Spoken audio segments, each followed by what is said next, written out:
across the UK, on DAB+, on YouTube, on your mobile, and on your side. This is Talk.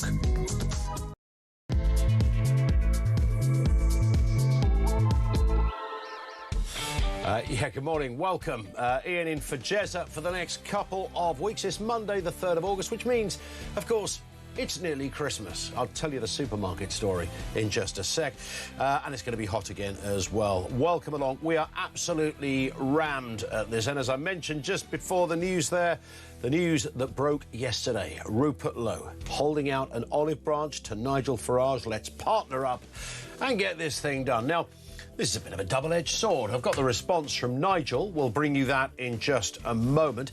But if you're a Reform voter, how are you feeling about this? Remember, there was a spectacular fallout between these two men. Thoughts on that? And if you vote Restore, are you all up for a bit of this? We'll speak to both supporters of both parties throughout the course of the show. Yesterday, Andy Burnham broke cover, finally decided to talk about immigration. In fact, he didn't just discuss it, he actually went to Dover. What a good bloke, down at the coalface of the problem. He has pledged, quote, that his government will be relentless in curbing the number of people arriving in the UK on small boats. Are you buying this? Can Labour solve the migration crisis? Elsewhere, more than 1,500 convicted foreign criminals are living in taxpayer-funded asylum accommodation because they've not been deported. How do we get here, for goodness sake? Is there any end to this insanity? Also, Britain could face food shortages if the drought continues. Is there a bit of scaremongering here? How bad is it? Is Bob Geldof about to release an inevitable song because of it? We'll also talk bad seaside results, got loads on that. And what about this? 1 in 10 Brits haven't taken a bath in more than a decade, according to research. Do people just prefer a shower, or are we living with an unhealthy contingent of utter smell bags? Details to come. 0344 499 1000. I giggle early doors because Charlie Rowley is in the studio. Speaking of smell bags, I thought you were going to introduce me as. I thought, here we go. Speaking of which, Rowley's in the house. Get your pegs out, everybody. Oh, Rowley's in. Are you a bath man or a shower man? I am a shower man. I'm a shower man. I would get rid of the bath, to be honest. A waste of space in the bathroom. Yes, I used to have a bath quite a lot when I was a kid. And I used to quite enjoy it. But, it was great. Did you ever get in there with matey? Beg pardon? You know, the bubble bath. Oh, I see. I thought, well, they were the sailors, were they? The sailors? Yes. The bottles of, yes, of sort of bubbles, yes. You're making this so much worse. Yeah. You're writing this for me, Charlie. I remember it well. He's 2 steps ahead. Yeah, I mean, the bath as a kid was kind of good fun. But as an adult, honestly, I think I'm one of these... 1 in 10 Brits have never had a bath in 10 years. It's a time thing, isn't it? The waiting for the bath to fill up, I think. Waiting for it to fill up, and then you do that, you put your toe in, it's too hot, got to put a bit more cold in, put too much cold in, put a bit more, and then it's bigger than you wanted it to be, and then by the time you get in there, of course, physics takes over, and, you know, you just think, this is, and how long am I going to lay in here for? Well, yes. You know, people talk about lighting a candle, and... you know, turning the lights out and relax. I get the picture. Yeah. I haven't got time for that. Who's got time for that these days? Unbelievable. Just get your head under the shower. Just get your head under the shower, more refreshing, and the way to go. Wakes you up for the morning. I'm all for a cold shower, by the way. Are you?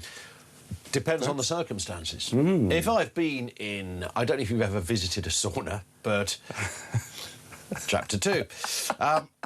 But I love a sauna. So in the gym I go to, because obviously you don't end up looking like this by just laying on your backside. So you can go for a swim, and then right by the pool there's a sauna and a steam room. You can do all of that and then jump into a cold shower. It makes sense there.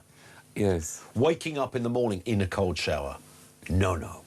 I mean, waking up early is stressful enough as it is, I think. Then having to have a cold shower, which just, I think... But apparently it's quite good, you know, for you. Yes, once you've got through it, it pays dividends. It's the kind of people that go... swimming in the morning, but they go in the sort of natural water where it's absolutely freezing. You know, it's supposed to sort of cleanse, I think, your body. What is that and about?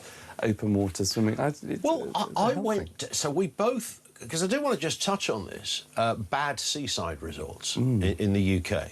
Because seasides are...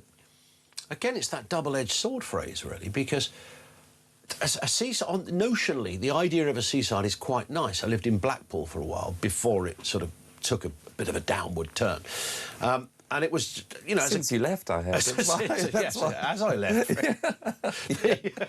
Carnage behind me. There was... I mean, as a kid, Blackpool was like Premier League. When you thought of seaside resort, you thought of Blackpool. It had the lights, it had the pleasure beach, it had big stars performing at all of those piers, those theatres. Everything about it was exciting. And it's taken a real hit. Economically, it's taken a terrible hit, and I don't know why, given what's there. It's got a football club, it's got the golf down there at St Anne's, which is, you know, world famous. It's got everything that should tick every box for success. But it's taken a turn, and I just think when a town takes a turn, against the backdrop of it being a seaside resort, it's so much worse for some reason, because it's meant to be fun. It's sort of the image of the clown and the laughing policeman against the backdrop of carnage. It just looks a bit haunting. Now, we both went to the beach at the weekend. We did. Different beaches, slightly different experiences. So you ended up in Brighton, and I ended up on the Isle of Sheppey. Now, I don't know if you... But the only reason we went to the Isle of Sheppey is because it was my little boy's birthday, got a little metal detector, one of those kids' ones, and we just Googled nearest sandy beach, because you don't want to take a kid with a metal detector to a beach and it's full of rocks. Well, no, that would be... Not unless you've also bought him a JCB. Yes, yeah. It's just going to be useless, isn't it, really? Right, OK. You've got a bleep on your machine, whack up the steamroller, you know, or whatever. So we ended up on the Isle of Sheppey. Now, I know the Isle of Sheppey reasonably well because, you know, growing up in Kent, working initially in local radio, we would do sort of events there and stuff like that. Being there a couple of times, I mean, if any place needed a lick of paint, it's the Isle of Sheppey. Right. And I don't know what it is. It's kind of like when Benidorm met The Hills Have Eyes. Oh. If I had to describe it as an experience. OK. I know Benidorm pretty well. Yeah, well, The Hills Have Eyes. Just think of... I don't even know how to begin to describe it. Sort of vague human dysfunctionality, I suppose, would be one way of looking at it. There's a lot of badly spelt tattoos. There's a lot of silicone-injected lips that look as if someone's been attacked by an industrial vacuum cleaner. There's a lot of that going on. Disproportionate number of people in mobility scooters smoking a Rothmans. Oh. And a disproportionate amount of kids called Chardonnay. I don't know why this is. I mean, it just... And I swear... Two things happened. I swear I saw a man with an eye on his palm. I might be wrong. I just thought, has that bloke? I think he's got an eye on his palm. There must be a phrase, you know, his eye... There's a lot of phrases. Eyes in the beauty of the beholder or something, you know. And amusement arcades that go on into several postcodes when you go in one. You go in, it's like the Hotel California. You go into one of those things, you can never leave. I'm telling you, they just go on for miles and miles. The lights, the sounds. Now, as a kid, I'd have loved that. As an adult, it's just all shades of insanity. And I saw a woman there, and she had like a lot of sort of back to the tattoo thing. But the big I would have said she was about 27. OK. 30 max. And she had Nan written right across the top. And I thought, that's obviously a tribute to her Nan. Sometimes people put the date, you know, born, died, that kind of thing. And about 2 minutes later, a load of kids come running up to her, going, Nan, Nan. No, she was the Nan. Oh, gosh. She was about 30 years younger than me. Well... It was a shocking scene. Yes. Go on. Did she have the dates, or what? She had no dates. She was just dates. identifying herself, really. I It's see. like, I'm the Nan. A reminder to herself. I'm the Nan, yeah. And I don't know if you're allowed to vape inside an amusement arcade. I don't know, but she was vaping away. It was just... it needs a lick of paint. And it's really quite sad. I mean, Danny Dyer's got a little caravan set up down there, apparently. Yeah. So all the greats are going down. Well, yes, and you. And me. Yourself. And me. You know, when you look at something and you feel quite... My mother, well, my other half's mum, so not officially mother-in-law, but she used to go there. So she's from East London. She used to go down there as a kid, and it was the place to go. A lot of people from East London and Essex would choose the Isle of Sheppey as the go-to place. It's the nearest sort of seaside resort, if you like. If you come over the crossing, over the Dartford crossing, or in from East London, that's the first place you'd come to that's seasidey. And I don't know about you, but when I go somewhere like that, I'm redesigning it in my head. I'm penning letters to the council. Going, if only... So many places, literally... We always use that phrase, it needs a lick of paint. Some places literally just need a lick of paint. And you wonder about local councils, and you think, what is it about... Great example, OK? Sorry, this is down in London as well. If you're not in London, you've got King's Road in West London. Beautiful, all these lovely townhouses and little boutique businesses. And, they, you know, they're painted different colours. There's a purple one, there's a red one, there's a... And then you've got... Well, I did a thing for ITV on this years ago. And then on in East London, you've got Whitechapel Road. Now, essentially, same age of buildings, same types of buildings. One is gorgeous, one's a hellhole.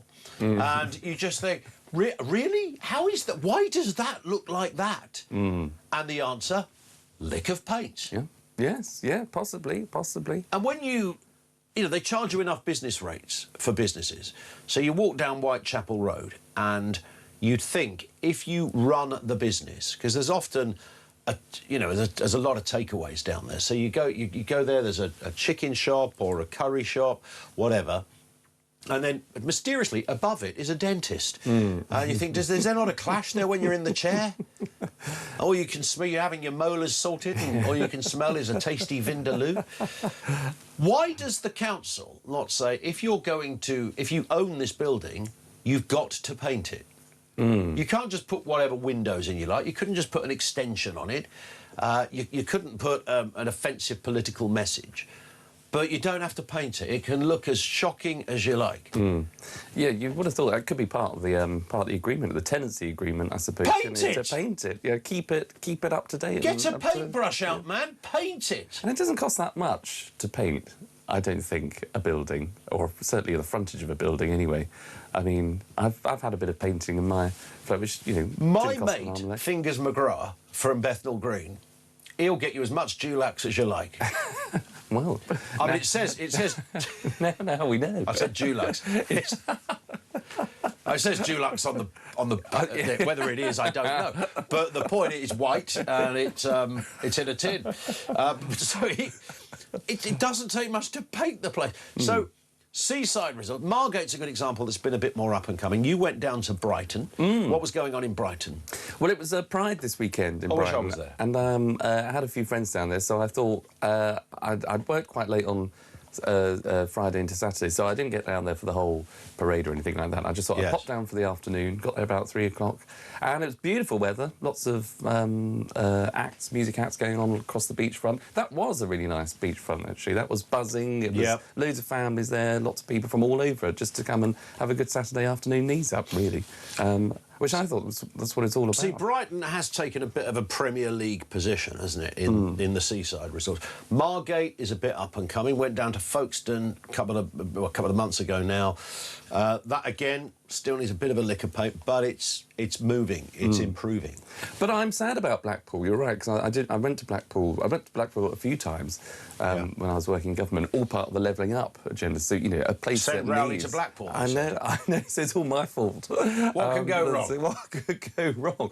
And I was asked to basically find a few venues that we might do things in, speeches or whatever. And so went to the Winter Gardens, went to Blackwall Tower, went to all the the key places. And there wasn't, and this was a Friday afternoon, not a soul to be seen. And I thought, right, well, I did all my work basically in a couple of hours. I thought, right, well, I'll get an early train. I wasn't booked. I don't know, the train I was booked on was about 5, 6 o'clock, but I finished about 2:30, I think. And I thought, right, well, I'll just make my way to the station. And I thought, I've got a bit of time for maybe a bit of refreshment before I head. But I thought there were these two blokes, or it might have been man, actually, outside the pub. And I thought, I'm in my suit, they're not. Put it that way. And I thought, look at this lovely man coming towards us. Oh, I love you, big southern love muffin. Oh, I knew we'd met before. Thought I recognised you. But I thought... Have you got a light, love? But I thought to myself, oh, no, that's not really... I'll give that a miss. It's clearly a local. Yeah. And I got to the station and I thought, because it was just by the station, so people can probably work out where it is. And I thought, no, actually, Charlie, you go in, you're allowed to go in to get some refreshment before you head home. And I did. And it's 2:30 in the afternoon on a Friday afternoon. All of Blackpool was in this pub.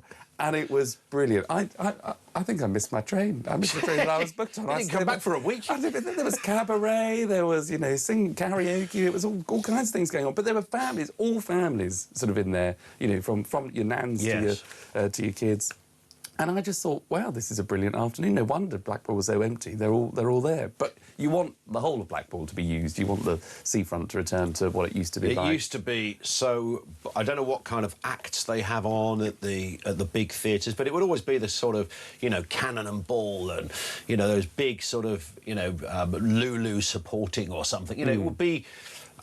for that genre, as big as you could get, and every venue was a banger. There was all big names appearing in all these places, the Russ Abbotts and the goodness knows who else, and it was just massive. And I couldn't believe I was working and living in Blackpool when I was up there. So the fact that it took a turn, I'm pleased to hear your experience though. That you had a positive time. I did on that occasion. I mean, there is a lot of work that needs to go on in Blackpool because there's, I think a lot of poverty and a lot of social deprivation for probably for the reasons that you said. When the seaside sort of town, wherever it is, sort of collapses, when that economy goes, then there hasn't been anything that really sort of replaced it, which is a shame. When you go past the summer season. And summer seasons are tricky now in those places. People are more discerning. It's easier to nip off to Malaga or something. It's sometimes cheaper as well. But so much of those towns are dependent on the summer. So the summers have got quieter, and the winters, which were always quiet anyway, suddenly... they're ghost towns half the time because the illuminations in Blackpool don't happen in the summer season. They happen just sort of after that. And they're amazing, this whole parade of lights. It takes you right down from sort of North Shore down to the Pleasure Beach, and it's great to see. But when those lights turn off and the candle is blown out, those two women are still sat there in that pub going, where's that posh southern lad? Is he coming back? Margaret, have you seen it? I think his name was Charlie. Don't shout that too loud round here. You don't know who'll turn up. Yes, I'm the only Charlie you need. Leslie says, good morning, Ian and Charlie. Perhaps that lady's name was Nan, short for Nanette or something, and she had it tattooed in case she forgot who she was. Have a great day. Keep cool. Charlie is always on when there's a heat wave, says Leslie. That's true. There's another one today. I think it's going to be about 33 today. Well, yes, yeah. I mean, and it's quite hot in here at the minute, isn't it, in the studio? But that might be something to do with the weather as well. But yeah. another hot day, which I'm looking forward to, actually. As you can tell, I mean, I can't get enough of the sun. So, I'm sure I'll be out in it. Absolutely. Do you not tan? I don't. I don't know what it is. I could put on any kind of lotion or potion of protection. I will always appear as a salmon pink from the neck down. Sort of Casper-esque. I am, yes. Keith in Nottingham makes a really good point. Back in the 70s, only posh people had a shower. This is absolutely true. Sunday was always bath night, bang on, but money was tight. But part of the big family taking turns using the same water wasn't fun, particularly if you were last. Yes, if there was a family of 6 and you were the last one in, then, I can see the shortcomings of that. Yes, we didn't have a shower at all. We just had a bath. And when my dad announced, I don't know where somebody said, because he worked on building sites, because he was a painter and decorator. So he must have known somebody. So, you should have a shower fitted. When he came home with a shower, I mean, it was such big... He might as well have come home with a nuclear reactor. I mean, it was such big news in the house. It's like, wow, Dad's got a shower. Are we having that? And it wasn't the best shower, because it started off with one of those that you get from Kay's catalogue, which was just a sort of rubber tube. That was the only version of a shower, and you shoved the things up the plug, up the taps. You know, just put like you do with a hose pipe. Right, yes. And it was just a shower head on a rubber piece of hose. And you had to handhold. Absolutely rubbish. Handhold? Yeah, you handheld it, yeah. Yeah, there might have been some kind of suction device you could have attached to a tile. I don't know. So, yes, thoughts on that. Why is it that 1 in 10 Brits haven't taken a bath in more than a decade? Is this because we just prefer showers, or are people just a little bit on the nose these days? And, of course, we're talking... Just before we pause, can we just play this Rupert Lowe clip? I think we should, because this is a massive story. If you're interested in politics, if you are fed up with the status quo, then this story would have interested you, whether you vote for either of these parties or not. But, of course, Restore only came around because there was a fallout between Rupert Lowe and Nigel Farage. He started up something that wasn't a party to start with, became a party. They're making inroads. I think they got about, what, sort of 8% or something at the Manchester mayoral elections, which are a party that didn't exist literally 2 minutes ago, is quite something. Reform came second. Rupert Lowe, almost out of nowhere, has issued a kind of a message to Nigel Farage. Have a listen. So, Nigel, my message is simple. If you are prepared to work together around serious policies, serious reform, and serious government, then so are we. Not because it's politically convenient for Restore Britain, not because it's personally easy, but millions and millions of British people deserve a patriotic government that puts our national interest before any personal differences that you and I may have. 2 points on this, firstly. Where was the bloke playing the piano? Exactly. Widen the shot, let him have some glory. You know, for goodness sake. I think that's Rupert's personal pianist. And that lamp behind him, if you were watching this in vision, you just know costs more than the average house on the Isle of Sheppey. So there is that. Separate to all of that. What are we making of this? Because this is big news.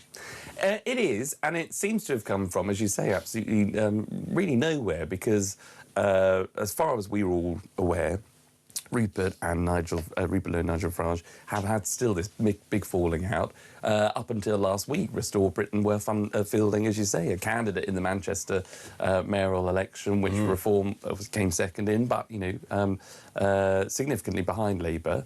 I think Restore beat the Lib Dems. They beat the Tories as well, Restore Britain. So there is a vote out there. Yes. And it might be a significant enough vote in certain constituencies at a general election to split a right-wing vote. If you had, for example, Restore Britain, Reform UK, the Conservatives, for example, people not quite sure which one of those to go for, and you split the vote and let in maybe a Labour candidate or a Lib Dem candidate or whatever it is. So if it is about uniting the right, then obviously it's something that I think people should take seriously. But I think people will find the timing slightly odd. I mean, what has happened in the last 24, 48 hours? I mean, this has obviously been thought up before then. But why now has Rupert Lowe decided, right, after all of the, slaggings off of each other, the public spat that they've had, as Rupert decided that now's the time actually to say, no, I can work with Nigel, here's an olive branch, but here are a few conditions which I think some of them are just going to be a non-starter. But Rupert must know that as well. I don't think you can legitimately turn around to Nigel Farage and say, right, we're happy to work with you, but you must get rid of, Robert Jenrick and Suella Braverman just because they were Tories previously. I just don't see how that works. Is he asking for that? Yeah, so he's set down a few conditions, which is, one, to sort of not have any more Tories, or to get rid of the Tories, or they can't sit as part of what could be a Restore Britain, Reform UK cabinet, if that ever came to pass. They want a referendum on the death penalty, so they obviously want to bring that back. They want to ban the burqa. That has to be something that the Reform would sign up to. I think there's one other. That might be it. But I think some of those could work. I think you could legitimately ban face coverings. Sarah Pochin, a Reform UK MP, called in the House of Commons to ban the burqa. So I'm not entirely sure the public want a referendum on the death penalty. I'm not quite sure where they're at this stage. I know there's a lot of strength of feeling against some of the criminals that we have in our country, where people might want to see the death penalty returned. That's, I think, just a discussion for politicians. The reality is, if you look at Manchester, which a right-wing party invariably over the years would never get a look in. I mean, the Conservatives... It's interesting when you look at the previous mayoral election that there was, or the first mayoral election in Greater Manchester, it really was just Lib Dems, Tory, Labour, like anywhere else. And now that's sort of expanded. You've got the Green Party, then you've got Reform and Restore. So if you look at Restore in that particular seat, 46,000, I'm rounding these figures off, and Reform 112,000. So between the two of them, you've got 160, 170,000 people voting. Labour, 251,000. They were always going to win it. But it's close. It's more than half of the people that voted in the Greater Manchester mayoral elections, more than half voted for right-wing parties. If you factor the Conservatives in as well, then you've got 2/3 voted for right-wing parties. But, of course, it's the first past the post and all the rest of it, more or less. So it doesn't work out. So the appetite has completely changed, and the Conservatives are nowhere in these kind of pictures. There are strongholds where the Tories will always hang on. Yeah, you're absolutely right. And, you know, that 170-odd thousand, if that was sort of distributed amongst constituencies within Greater Manchester, for example, so it could only be, 2,000 or 3,000 votes that you might need just to swing a constituency one way or another. Thoughts on this? 0344 499 1000. Should there be a pact between Reform UK and Restore Britain? I'm really keen to hear from you if you are a supporter of one of those two parties and think absolutely not, there should not be a pact. Thoughts on that? On this very point, let's get a voice note from Jimmy. Morning, Jimmy. Morning, Ian. It's Jimmy from Halifax, on his way to Nottingham with a delivery. Rupert, Nigel, come on, let's be adult about this. You need to get together. All the right need to stick together. We need to get Labour out.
$49,000 people are leaving Morocco because apparently it's war-torn.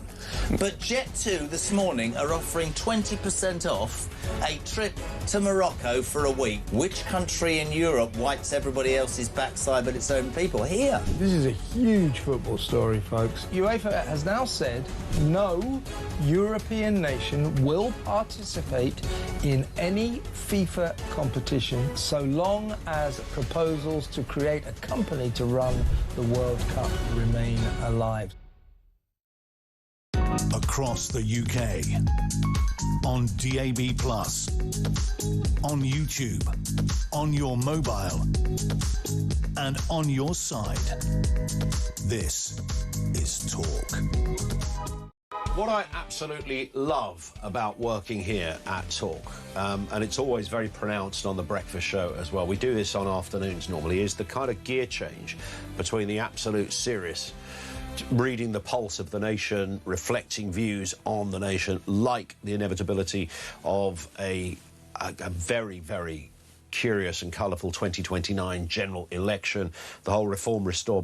We have all of that, and then we also end up talking about seaside resorts and baths, which is lovely. Let's get a voice note on baths from Helen. Morning, guys. Helen in Knutsford. Well, I've lived in Knutsford for just over a year. And when I lived in Didsbury, I had a bathroom, a big bathroom with a bath, and I didn't have a shower. And I used to really want a shower, but I couldn't stand having a bath. I thought it was such a drag because I'd been living there for so long. And now I've moved to Knutsford, I've only got a shower, no bath. And I would love to have a bath. I would absolutely love to have a bath now. So I think maybe people just don't have baths anymore. I don't care about waiting for the water to heat up and stuff. I love bath bombs and all of the shower gels and all of the smelly stuff, but you can just relax in a bath. You can't relax in a shower, can you? Well, enough said. Sounds like you need some kind of parlour, to be honest, Helen. I think that's what you're looking for, frankly. That's the Didsbury Knutsford divide. Well, there you go. In a nutshell, isn't it, really? From Helen. Yeah. You can't please Helen, can you? I had a shower, then I had a bath, and now I miss a bath. It's like, oh, Helen, just have a shower and enjoy. Yes, yeah, I think so. But I can understand the bath bombs. Not that I've had one for a while, because I do like, if I am at a sauna, if I'm at a a gym or whatever that has, or a hotel that's got a pool, yes. I will jump in the jacuzzi. I like a jacuzzi. I really do. I think that is quite sort of therapeutic. The jacuzzis are OK. A friend of mine in the same gym I mentioned, he was in one the other, and there was despite they've got little signs saying no mobile phones in here, there was a woman with a phone, and again, this is kind of interesting, but now we take it for granted. The selfie, OK, I've got a problem with the selfie generally. If you went back 15 years ago, and you saw somebody taking a photo of their own face, you'd ring a medic. You'd say, I don't know what's happened to Jim in the office. He's taking a picture of his own face. He can't stop himself. Not one, loads. Just the same picture. Keeps doing it. You'd ring someone. You'd go, there's something wrong with him. Yes. Derek needs a doctor. He's taking pictures of his own face. Why is he doing this? Now, of course, it's become perfectly normal. And this woman was doing this in the, she was holding it high. She's laid in the jacuzzi and she's sort of doing a bit of a, not quite a panoramic, moving her arm around with the phone. And my mate said, could you not use your phone, please? And she said, I'm working. And she's obviously not working. She's obviously an influencer. So, and if you're an influencer, then you need a phone, don't you? Yes, a content creator. Yes, that's what she was doing. She was creating content via the conduit of a jacuzzi, which is interesting. See, no, I'm not down for that. But she couldn't get her head around the idea that... I mean, the idea that she looked like a weirdo didn't even enter her head. That wasn't even a problem. Her problem was that anybody would comment on this. Yeah. And, he's trying to explain that, there's people, kind of in their half-dressed. They're in trunks and bikinis. They don't want somebody with a camera, even if she made the point. I'm not filming anyone else, and that's not the point. But exactly, and that's for me the whole sort of social media, content creation, influence. People that claim to be these people that they can't, influence anybody. As far as I can see, there's no care for other people. It's all about their content, what they can post online, what might get them likes, retweets, whatever. But the idea of privacy for other people is completely out the window. I mean, you can literally be walking down the street and someone will now try and film you, and you just think, I'm not.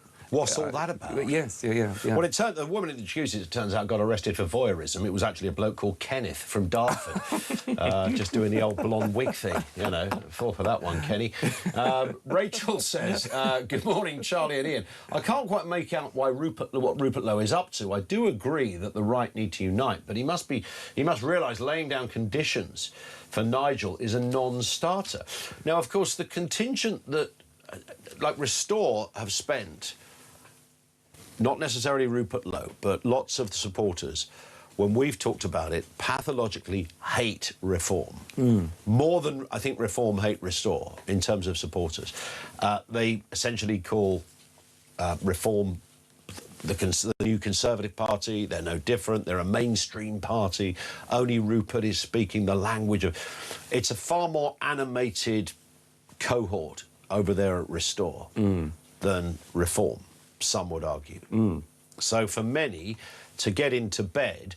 So if you bring in, you know, we know that Reform refused to even talk about or acknowledge Tommy Robinson and his kind of support base, but that's the Restore support base. So there's the risk for Nigel Farage. Absolutely, and look, I don't want to make light of it, but the only example I can try and think of is when there's sort of, you know, two of your friends who, you know, might have sort of been together, or you were a couple who've separated, then your friends, you know, but you've got mutual friends, and you take a side as to what sort of, you know, one of the two that you prefer, whether it's, you know, whatever partner it is. Yeah. And then you've seen a lot of animosity between the two. You've seen text messages flying. You've seen the calls. You've seen how terrible their relationships has been. And then all of a sudden, the couple decide to get back together. Now that leaves the friends who have pitched aside one way or another in a slightly sort of precarious position, because they've then automatically then got to be nice to someone that they have on behalf of their friend, of one of the partners, that they've absolutely hated. So now the idea that,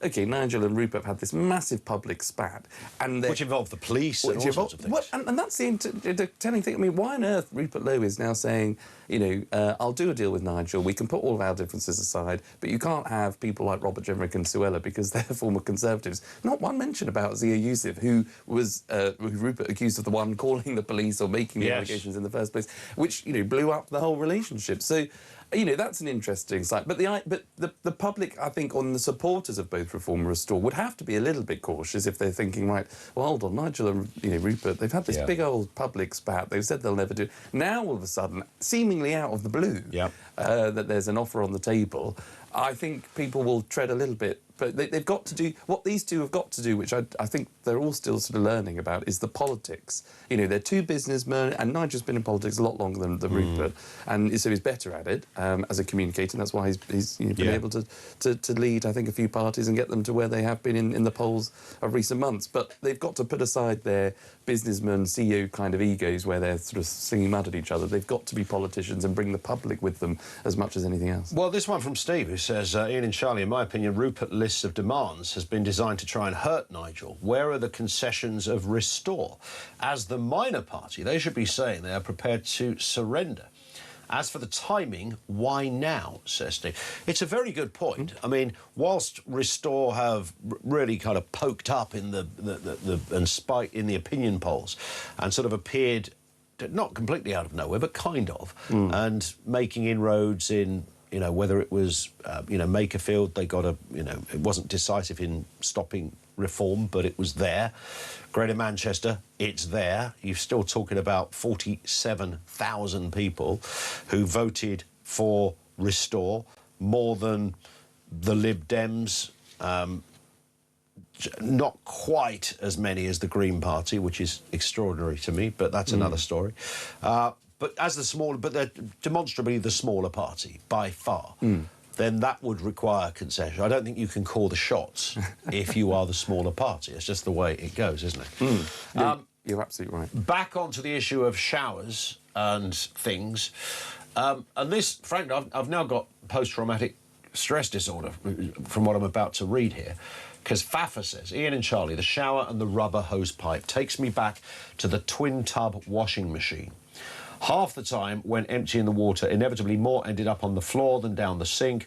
What a palaver, but they were great. Now, my mum had a twin tub, and it did involve sort of putting the hose in the tap. My mum also did this on a Sunday morning for reasons I've never been able to work out. She decided to do the washing, some baking. I don't know why my mum loathed cooking, and she wasn't very good at it. I mean, it was just not a, you know, she would admit to that.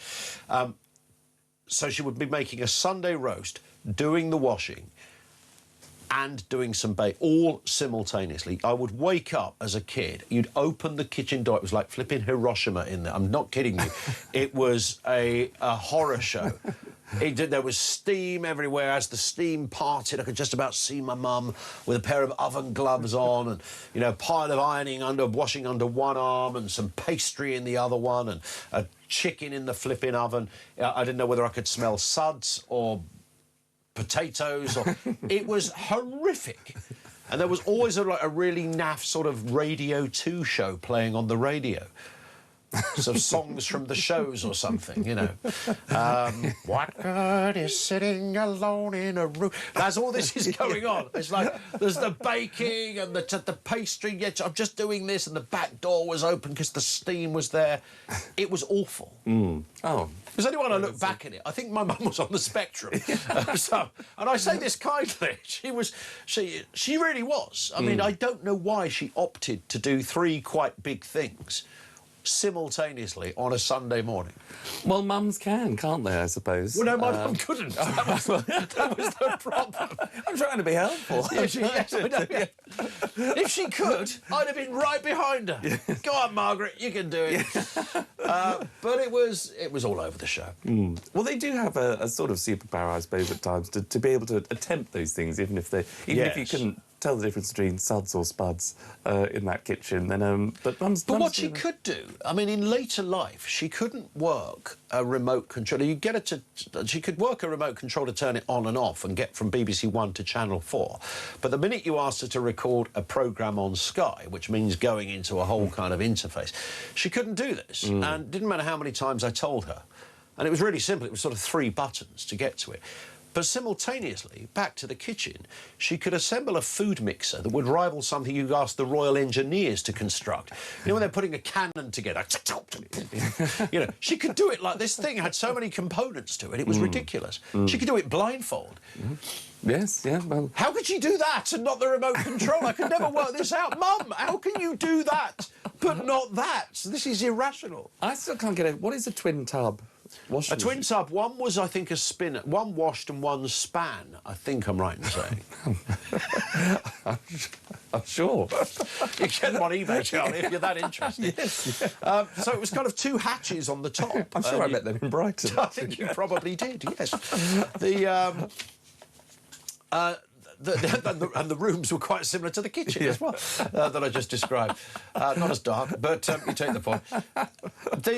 The twin tub thing, I suppose it was at the same time people started to get automatic washing machines, you know, which are the ones we all use now. But prior to that, the twin tub was a sort of the thing to have. Oh, right. Well. But we were always very behind the curve, you know, very behind the curve. You know, well, it took us ages to get a microwave oven. And when we did, I thought it was a new TV. In fact, when it came out the box, I thought we got a colour telly for finally. No, it was a microwave oven. We're going to tell we're pausing here, Christian. Is that what I think we are? 0344 499 1000. This one in from from Ian. Good morning, Ian. Damon from Wigan. I apologise. I hadn't had a bath for 12 years or a shower. However, my wife is fantastic at chasing me with a jet wash once a week. I like that idea. Well, if there's a hosepipe ban, I mean, you know, which there is in some places, I think, still, you know... Well, quite a lot of places, yes. You can't jet wash anything. No. Have you ever done the jet washing? I've done a power wash, yes. Is that the same thing? The thing you do your paving slabs with? Yes. Because you know it's good for one slab, isn't it? You're quite excited. Before pre-slab, you're excited. You go, oh, this is great. I'm going to jet wash that, mama. I'm going to get that thing out. It's going to be fantastic. You watch the old moss come off, and then you think, I've just got another 126 to do. And then, for some reason, only blokes do this. Only blokes do this. They go, shall I just put my hand in front of it just to see what it feels? It takes the skin off. Yeah, and almost the entire finger. Yes, that's what happened last time you tried it. I'll just do it again. I'll jet wash my wellies as I go as well. That's always a nice moment. Oh, do you? Yeah. A brief pause. We are back with more. Charlie Rowley is with us. Let's get a voice note. This is on the Reform Pact with Restore. Are you having any of that? Here's a note from Hev. Morning, Hev. Good morning, gentlemen. This is Hev from Kent. Yeah, all this Rupert Lowe stuff. I mean, I heard somewhere on one of your programmes on Talk weeks ago that they already had some kind of communication in Westminster. So I don't see what all this is about, unless it's Rupert just trying to look good. And if Nigel turns him down, then it looks like Nigel's the bad guy. I mean, I really don't know, but I wouldn't be at all surprised. And I can't see it working. I can't see Nigel putting up with Rupert. Rupert absolutely hates Nigel.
across the UK.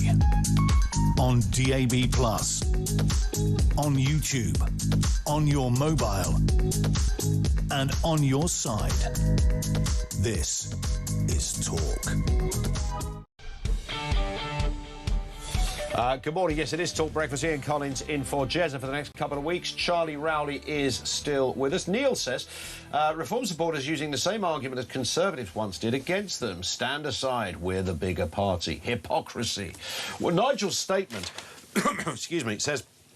it's quite a long statement. I'll just deliver this salient bit, Charlie. He says, to deliver that... he talks about patriotic voters believe in many of the same things, but only one party truly has the possibility of delivering change, he says. To deliver that change, I understand Reform UK will need the support of people from other parties, as well as millions who've never voted before. That is the broad coalition I am building. Now... there's a lot dependent on this. What's fascinating is the complete erosion, not necessarily when it comes to an election, but the complete erosion of the Conservatives in this debate. No one's really talking about, you know, can the Conservatives get better? The Conservatives still have the infrastructure, the apparatus. They've got quite a lot of the big players.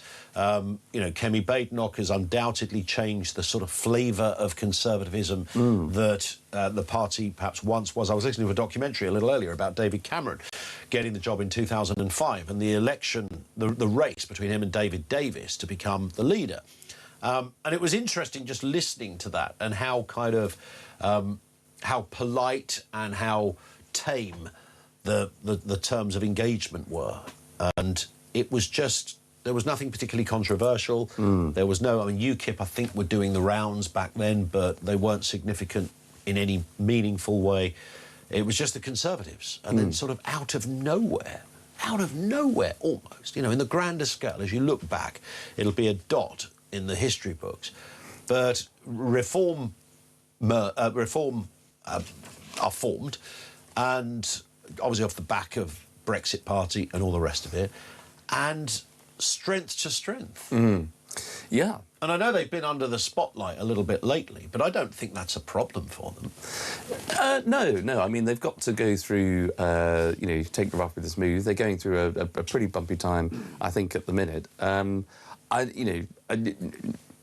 don't know...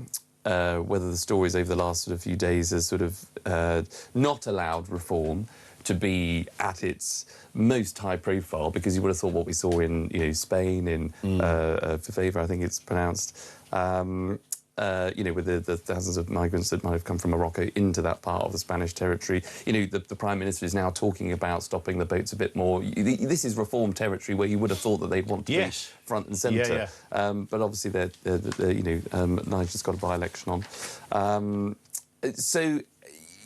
And you're right, the Tories have sort of talked more about immigration. You know, they want to, you know, they leave the ECHR. You know, Kemi is, I think, reasserting Conservative principles within the Conservative Party as it had been traditionally. But she's always got the problem of, well, you know, you had your go as a Tory brand. You know, she's probably more popular. Well, she's more popular than the Conservative Party. What do you feel? I mean, what are the insiders telling you in the Conservative Party? I mean, do they believe that... you know, politicians always go, well, it's not the next election, it's the one after that we'll win, or whatever. Do you think Kemi Badenoch, I mean, her star is undoubtedly rising. She's pushing a lot of the right buttons. She's a pretty good operator. I wouldn't mark her out as being, you know, unbelievable. I'd say she's pretty good. And I think she's better than most of the Labour lot. But there is something in... I mean, Nigel Farage and Rupert Lowe are interesting characters. They're both very mesmeric orators. They both sound good. They're both passionate. They can speak without notes, all that kind of stuff. And they do hit a lot of buttons. Now, you could argue, if you were charged with constructing an argument against all of this, you could say it's mostly really about one policy. It's not really about the health service or defence or any of those things. Reform would say, no, there is much more to us. But in terms of what people feel strongly about, it is that immigration issue more than it's anything else. Yeah. And a sense of common sense. You know, cops knocking on your door because you posted something on social media, that kind of stuff. Yeah. Is there any confidence in the Conservative Party at the moment, do you say?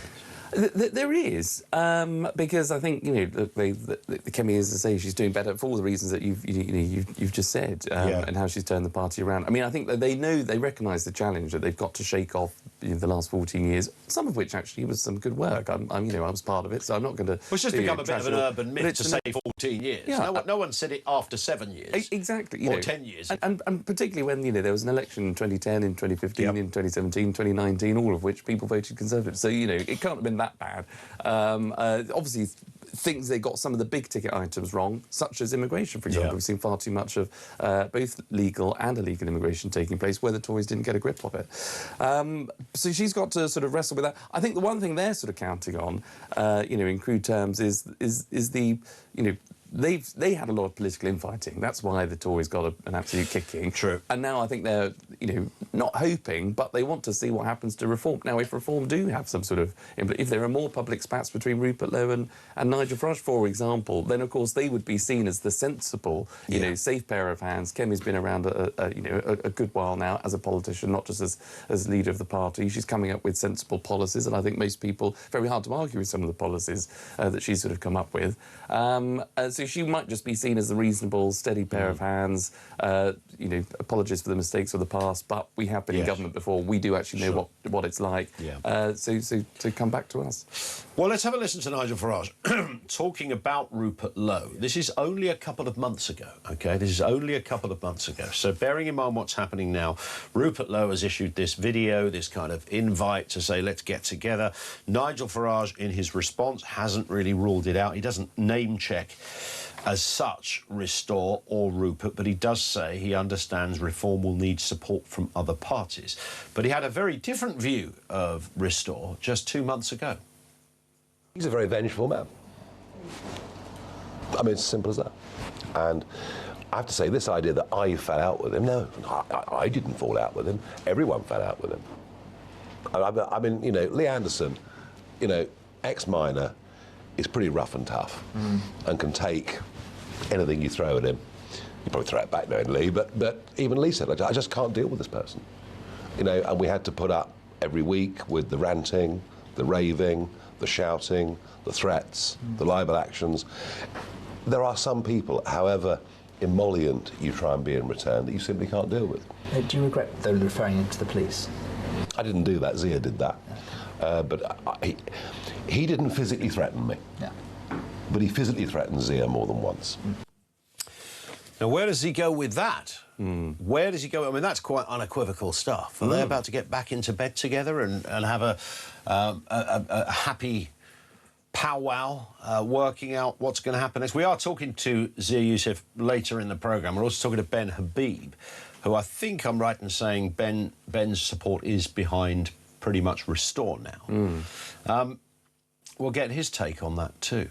But that, I mean, based on what you've just heard from... I mean, politics is fickle, right? I mean, you can almost, like 10 minutes later, see both of them standing there at the podium going, well, it's just the rough and tumble of politics. Or can they? Yeah, and look... Divided parties, and I say this if there was some sort of agreement or loose agreement or just an understanding, but divided parties don't win elections. Divided people within parties and personalities don't win elections. You can easily expose, for example, the Blair Brown is the obvious relationship, that got exploited in the end because it was a broken party, people just trying to put on a front. Now I'm not sure that these two will put on a front to say or let bygones be bygones, because they have said some pretty cursed things about each other, including in that interview. But I do think there has to be now an understanding, I think, amongst everybody, and that's the Conservative Party as well, that you can't necessarily make the perfect the enemy of the good. So even Restore asking for some of its conditions about joining or realigning with Reform. OK, you might want a referendum on having the death penalty. It ain't going to happen. You can ask for it, you can push for it if you get the chance to be in government, but you're only going to get into government if you win the election. And so you've got to maybe park that for a bit. Understand that there is a strength of feeling. I'm not denying that out there, but I just don't think it requires a referendum. That's just for politicians to work out. But it requires the whole of the right to not necessarily do deals with each other, but just have an understanding and read the room that if there are constituencies where the three of them could split the vote, the Conservatives, Reform and Restore, and that lets in a Labour government again in 2029, if that's your mission to stop it, then you've got to put your own agenda aside, you've got to bite your tongue, you've got to hold firm, and just get into office, and then you can change things. Charlie Rowley, we hit the clock. Thank you. We'll see you later in the week. Charlie Rowley with us here on Talk.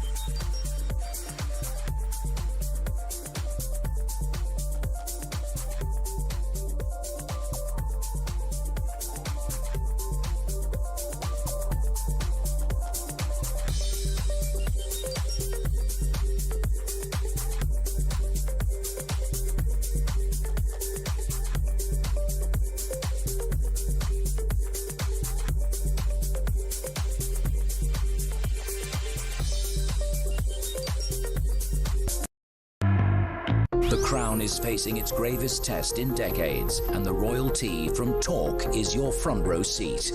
With royal reputations under pressure and probing questions about public trust, we unpack every twist and revelation with the biggest names in the business. From the throne room at Buckingham Palace to a mansion in Montecito, we follow every royal ripple.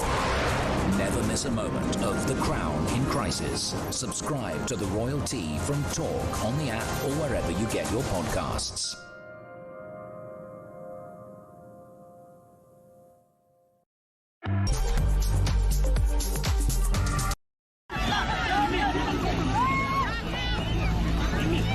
Secretary has brought forward a very rigorous plan. Dinghy migrants is working. This, Chris, despite the fact that 1,000 illegal migrants have still come into this country in the last 9 days since he became Prime Minister. Je suis un député dans le Parlement du Royaume-Uni. Why have you allowed the migrants into the water? Why haven't you stopped them? Pourquoi on les stoppe pas? Pourquoi on les stoppe pas? Our order is to let them go like that. Your order is to let them go? We just have to say to them, don't do that, it's dangerous. So your orders are not to intervene? Across the UK, on DAB+, on YouTube, on your mobile, and on your side. This is Talk.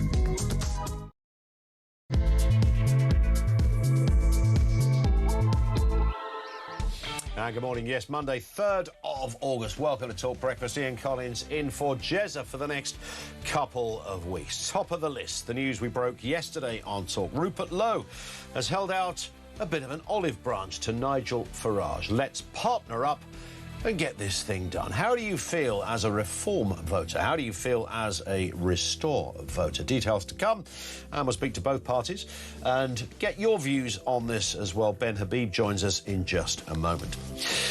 Also, yesterday, Andy Burnham broke cover, finally decided to talk about immigration. He's been there about a month, hasn't said a word on this. He didn't just discuss it, he actually went down to Dover, the coalface of the problem. He has pledged that his government will, quote, be relentless in curbing the number of people arriving in the UK on small boats. Are you buying this?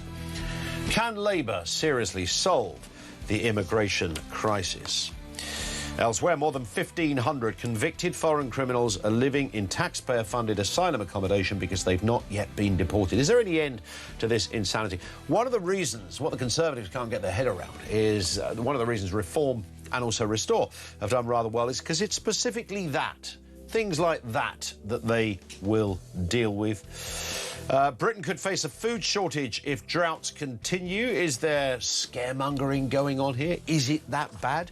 Are we really in the territory where Bob Geldof is about to write a song about us? Wait and see. We're talking bad seaside results. And on a lighter note, well, on a sort of slightly whiffier note, 1 in 10 Brits haven't had a bath in over a decade. This is according to research. Do people just prefer a shower, or are we living with an unhealthy contingent of utter smell bags? living among us. Thoughts on that? Everything you need to know, all the breaking news right here on Talk 0344 499 1000. On that point of the Reform Pact with Restore, here's a voice note from Tony. Morning, Tony. Morning, Ian. Tony from Stoke-on-Trent. So, Reform and Restore. Let's get into this. I'm a Reform member, and I've not heard Nigel's response to Rupert Lowe's offer, the olive branch, as yet. But as a Reform member, I've been wanting this to happen for a hell of a long time, including Restore, Reform and Advance and Ben Habib. Obviously, Advance is no longer going. But if Nigel refuses this and lets his ego win over the priority of the British people, then I'm afraid he's lost my membership. Well, and that's going to be one of the prevailing opinions throughout this, because there are, of course, the hold your nose, get into bed with, I mean, a kind of is it an opposition party in the conventional sense, but certainly it was a break-off when Rupert Lowe left Reform, and it was messy. There's no doubt about it. Let's get a word with Ben Habib, chairman of the Great British PAC. Ben, morning to you. Good morning, Ian.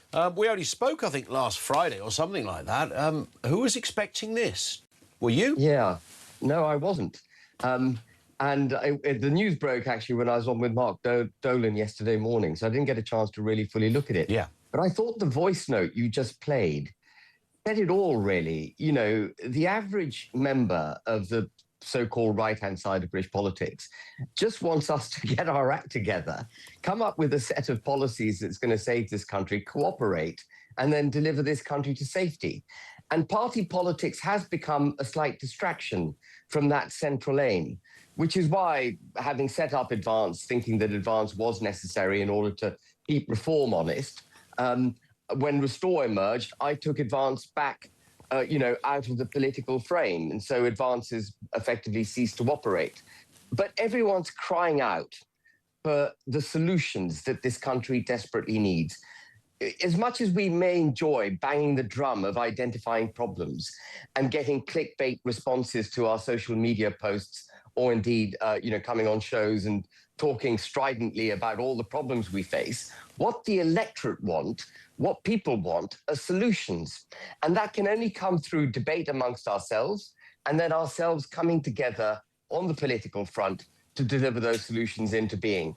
And that would be such a positive, uplifting experience for everyone who for so many years has voted for the kind of agenda that, we on the so-called right should be offering. How would you define the difference between Restore and Reform? If you were sitting there in front of a bunch of politics students and you were asked to give the defining difference between the two, what would that look like? I think what Reform has sought to do, and it's done it at great risk, I think, to itself and to the country, is to pivot to the left in order to garner greater support so that it can come into office. But in doing so, it has, in many respects, undermined its original purpose, Reform's original purpose. Many people now call it Tory 2.0. They've got Nadhim Zahawi in it, Jake Berry, Nadine Dorries and others. And it doesn't hold the principles that I think that those of us who were with Reform, including myself to start with, wanted it to hold. What Restore has done, what I wanted Advance initially to do, and to some extent did achieve, and what Restore is doing, is pulling the pendulum further back to where we want Reform to be, where we would expect Reform to be. Restore, in the way that it articulates itself, is, I think, slightly more divisive, potentially, than I would be, in the way that I say many of the same things that Rupert Lowe's media post put out, but I say it in a slightly different way. And even in the conditions that Rupert Lowe articulated yesterday, there were some things there that I thought were unnecessary as part of an opening salvo, if you like, for discussions with Reform. But what we all want is strong borders, sovereign United Kingdom, the ejection of international law from the body of British law, the removal of quangos, the re-establishment of our democracy, a proud, prosperous, sovereign United Kingdom. That's what we want. And we just got to get together and figure that out. The criticism of Restore seems to be, to put it in basic terms, it's gone too far to the right. There is a sort of an etho-nationalist contingent. There's that sort of Christian, let's be a bit Charlie Kirk-like in the way with people who know very little about Christianity, but it seems like a thing to hold on to. There's been that lot that, and I say that lot deliberately because that's the way Nigel Farage described them, or words to that effect. Is that going to be the danger zone for Nigel Farage, that he's made it very plain that he doesn't want anything to do with, quote, that lot? So straight away there's a problem. Well, I think a lot of it is to do with how language is used, without wishing to diminish the importance of the issues. And, you know, no one would deny, no one should deny that we are constitutionally a Christian country, that a parliament, our House of Lords, used to comprise still comprises the bishopric, but used to comprise the highest legal adjudicating body as well, through the law lords, as well as, you know, the peers, all coming together with the Commons as Parliament, as the highest institution in this country for the delivery of democracy, law and our belief system into the country. And we have done significant damage to the unwritten constitutional setup of the United Kingdom. And so putting Christianity back at the heart of our constitution and who we are as a country is fundamentally important. But if you express that in a more strident way by saying, actually, we want all Muslims, I'm not suggesting this for a minute, but if someone were to say this, and I would never say this, but if someone were to say that we want all Muslims to leave the country, what you end up doing is traducing your own philosophy, introducing huge division and unnecessary angst, as it were, into the debate, and you undermine what you're trying to achieve. So what I've always said, and what I think responsible politicians should say, is we want a strong, robust British culture. And culture, by the way, is not just a matter of what you eat and the music you listen to and so on. Culture is a very fundamentally critical part of a society of nationhood. If you don't have a largely homogeneous culture, you can't really act as a society or a country.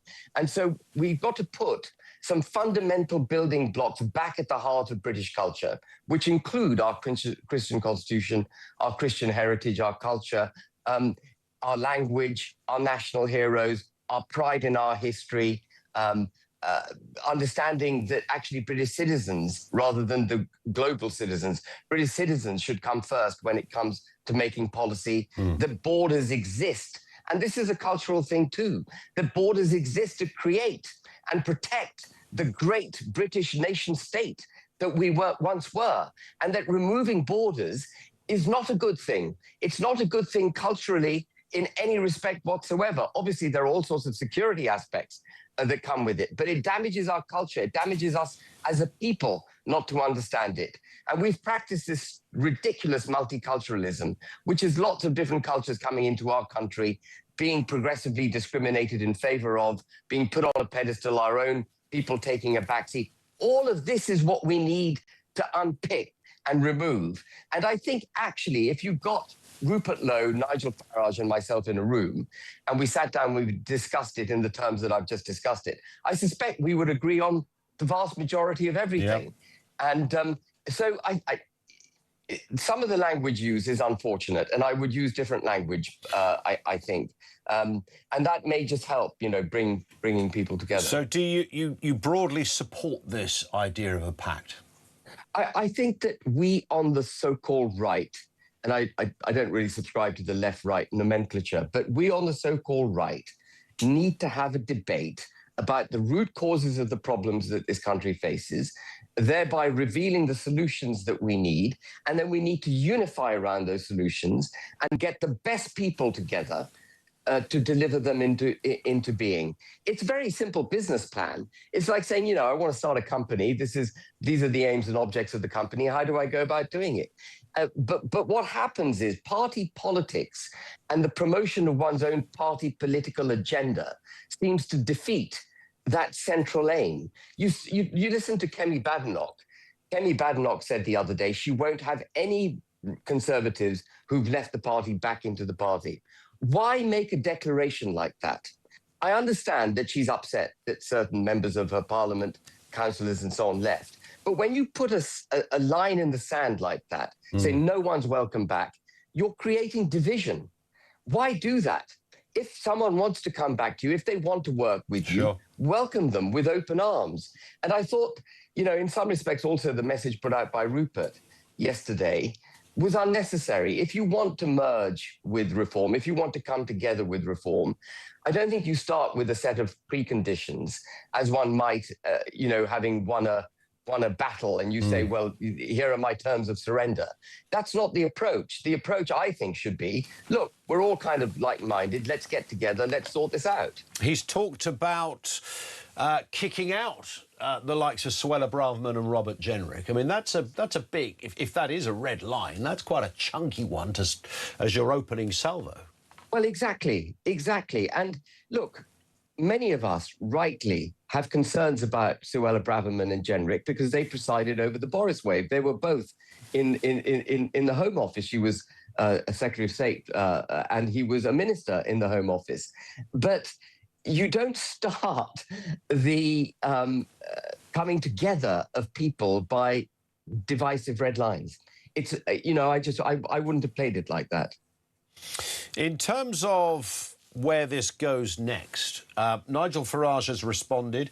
He hasn't specifically picked up on Rupert Lowe's many points, but he does say he wants to deliver change. I understand, he says, Reform UK will need the support of people from other parties as well as millions who've never voted before.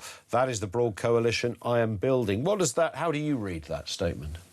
I saw that as a rejection of Rupert Lowe's offer, but a hand of sort of a welcoming hand to all people in Restore, people who support Restore. In other words, we're a broad coalition, you know, join us if you believe in us. There's only, I think he says there's only one party that can take on Labour at the next election, and it's Reform UK. And I see that declaration as a overt rejection of Restore Britain, but then holding out a welcoming hand to members and supporters of Restore. All of this, of course, might become unnecessary because migration and immigration is a huge part of it, of course. But what's happened in the last 24 hours, Ben, is that Andy Burnham solved the problem overnight. I mean, who would have thought it? He didn't just, like, speak some cheap words. He actually went down to Dover. Let's have a listen to what the Prime Minister had to say. The number of crossings is down by 50% this year compared with the same period in 2025. And the month we've just had, July, has been the lowest number for 6 years of people crossing. So clearly progress is being made, but we're not complacent, and it's why I am here. So we're just going to be relentless. People want to see this issue addressed. I heard that on the doorsteps in Makerfield. But we also need to build a system that offers safe routes for people as well, because that also takes away the selling point of the gangs. Now, he could have spent a warm summer weekend under the opulence of Chequers, of course, Ben, but no, our Andy decided to go big. Flanked by the White Cliffs of Dover there, he talked about immigration coming down. July was better than most Julys. It's down by 50%, and he's going to work relentlessly. Do you believe him? No, not at all. And he revealed his hand completely at the end when he said one of the ways to bring down people smuggling is to have safe routes into this country. What this country is crying out for is the end of mass immigration, both legal and illegal, to the United Kingdom. He hasn't got the message. We are like flotsam, floating, bobbing around, unable really to determine the direction of the country's the direction of travel for the country when it comes to our borders. He talks about numbers being down from previous years. That's not because of any specific policy that the government's implemented. We just bob up and down depending on what the people smugglers are doing. And we've got to remember that every person that comes into this country illegally is adding to the total number that are here. So even if the rate of people coming into the country is reducing, actually the total number of illegal migrants is inexorably rising. And this is not a sustainable situation. The government has to recognize that borders are not a nice to have, they're a need to have. And we've got to put military personnel into the channel and to use force where necessary to make sure no one enters this country. There can be no acceptance of people willfully breaking the law to enter the United Kingdom. Down that road eventually lies the kind of optical scenes that we saw in Ceuta the other day. We will be swarmed at some point. Europe will be overrun. The United Kingdom will be overrun. There has to be a recognition that to protect civil society, we have to be strong at our borders, and that may require taking steps which are not palatable for people like Burnham to say. But we've got to be strong and deter these people from coming to this country. Ben, great to have you with us. Have a great day. Enjoy the nice weather. Always thorough stuff from you, and we will speak soon. He is Ben Habib, of course, chairman of the Great British Pack, and, of course, very... I would say a decisive voice in many respects. He's not going full-on Team Rupert. He's critical of some of what Rupert had to say. The Restore leader, of course, has offered reform this pact, but only if they ban the burqa, hold a referendum on the death penalty and sideline some of those Tories there as well. Sorry, Christian, what did you say? We are going to get a word now with Chris Philp, Shadow Home Secretary, of course. Chris, good morning to you. Good morning. Good morning. Nice to have you with us. It's a beautiful day. The heat wave is among us. That dead grass of College Green, still as dead as it was a couple of days ago. But a live politician standing on it, which is always a bit of good news, right? So the threat against the Conservatives. I mean, look, reform have been nipping at your heels and overtaking you in the polls consistently for many, many months now. But now there's another kid on the block. You've got Rupert Lowe and Restore. He wants to merge with Nigel Farage with conditions attached. But if they did, are the Conservative Party dead? No, certainly not. We are on the up. Kemi Badenoch is getting more and more popular with every month that passes. Our poll ratings are slowly rising. Reforms are coming down. Nigel Farage is currently engaged in a battle to the end with a man dressed as a dustbin in Clacton. And the most recent opinion poll basically had a pretty much three-way tie between us, Labour and Reform. But Reform are on the way down. Nigel Farage has some very serious questions to answer about the £5 million personal bung he received from a crypto billionaire based in Thailand. He held this by-election to try and escape scrutiny by the Independent Standards Commissioner, but that's going to restart after the by-election, assuming Nigel Farage manages to beat the bin. We'll see if he manages to or not. So I think Reform's troubles are only just starting. There's only one credible party in town with proper plans to end illegal immigration and clamp down on criminals, and that's the Conservative Party. Did the people of Manchester that voted in the mayoral elections last Thursday, did they miss all of that? Because your vote was below both Reform and Restore, 7.7%. And it's worth just remembering that in 2017, your share of the vote was 22.7%. You've been obliterated, Chris. Well, I mean, that was a mayoral by-election with a 25% turnout. If you look at the national opinion polls, they tell a very different story. And as I say, you know, Kemi is doing really well as party leader. And if you look at, like, you know, the questions like the economy, we're the only party with a sensible plan on the cost of living, getting taxes down, cutting welfare, which is out of control under Labour. Reform have no plan to cut welfare, for example. You know, we're the only party with credible policies. We're the only party with credible policies to come out of the ECHR and deport all illegal immigrants within a week of arrival. And I think as the public, over the coming year or 2 or 3 years, see those policies, we're going to continue to go up in the polls. And I think Reform are going to continue to go down. They've been going down in the polls for a while now. I think that'll continue. Have you had your fox shot, however, not by Mr Farage, but by Mr Burnham, our new Prime Minister? It was only, what, a week ago, Chris, you were out there paddling the shores of Calais, and I thought this was great what you did there as well, chatting to the cops. I thought the line from the French police, how do you deter them? And the officer says to you, we tell them don't do that, which is the sort of thing that a supply teacher might tell a kid who's thrown a paper aeroplane across the classroom. However, Andy Burnham was down there yesterday. He went to Dover, says, look, these crossings are down 50%. July they were down. He's not going to rest until they've sorted this out. He's been quite clear he's going to be relentless on boat crossings. Well, it's all words, isn't it? I mean, we heard it all from Keir Starmer when he claimed he was going to smash the gangs. That turned out to be a total joke because 75,000 illegal immigrants crossed the Channel under Starmer. And now Andy Burnham has been Prime Minister for, what, 12 days? And in his first 12 days, 2,000, in fact, to be precise, 2,057 illegal immigrants crossed the Channel. He's all talk and no action.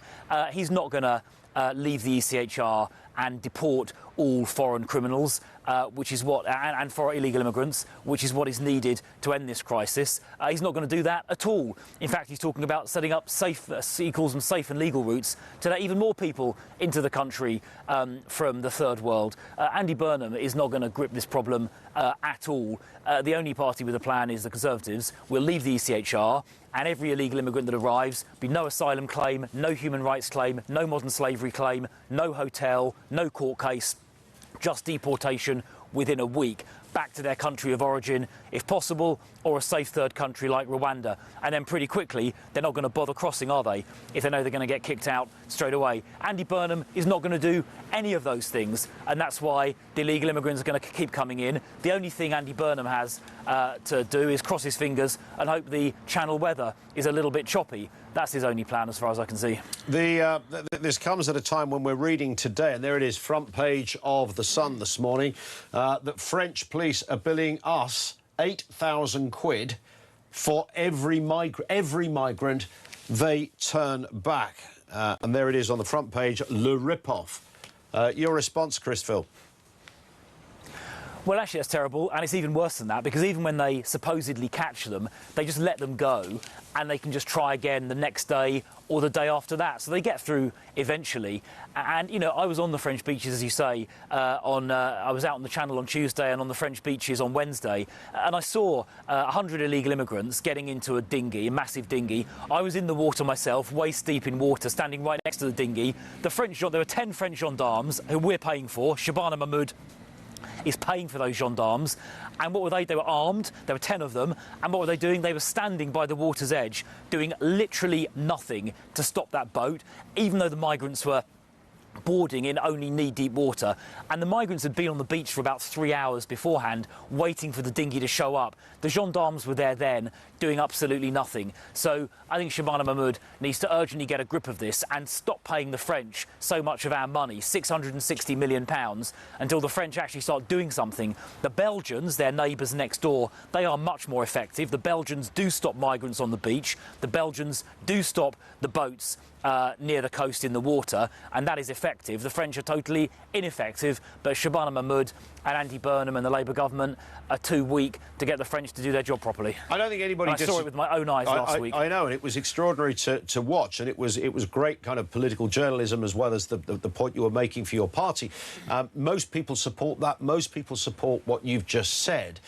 But as a party, can you own this conversation? I mean, you've got to remember, this is in Nigel Farage's DNA. His entire political existence was sort of predicated on this narrative, on this story about immigration, about autonomy for the UK, whether it was getting out of Brussels, whether it was looking after our borders. He's been at this for years.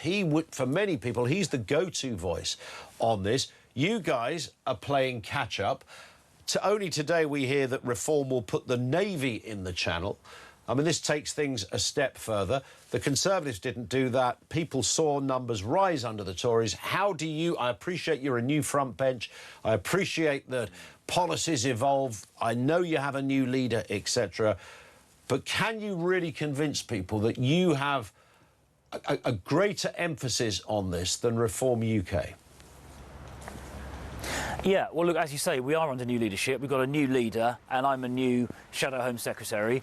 We do have new leadership in the Conservatives. And the fact I was out there last week getting shot at in the Channel by the French Navy while trying to do an interview on the back of a fishing boat, and I was waist-deep in water, surrounded by illegal immigrants, directly challenging a people smuggler. No other politician has done that. I've never seen Nigel Farage or that other guy, whatever his name is, waist-deep in water, challenging people smugglers. I haven't seen them doing that. So I think that tells you. You can have a look at my social media, I'd say to your viewers. You'll see I'm taking this seriously. I was literally out there in the water challenging a people smuggler personally. No one else is doing that. And we also have credible plans. So it's all very well having slogans like, oh, yeah, we'll put the Navy in the Channel. But, you know, Reform don't have a plan to properly fund the armed forces. They haven't even got a defence spokesman, and they can't answer basic questions like, what are you going to do with the illegal immigrants if the French won't let you disembark? Now, I've got no problem with taking action, physical action, in the Channel, but you do have to have a proper plan, and we do have a proper plan to leave the ECHR and deport all of these illegal immigrants within a week of arrival. And we know that'll work because it worked in Australia about 13 years ago, and it actually worked in America last year as well. So we've got so to answer your question as well, we've got a proper, credible, thought-out plan to sort this out in the Conservative Party under new leadership.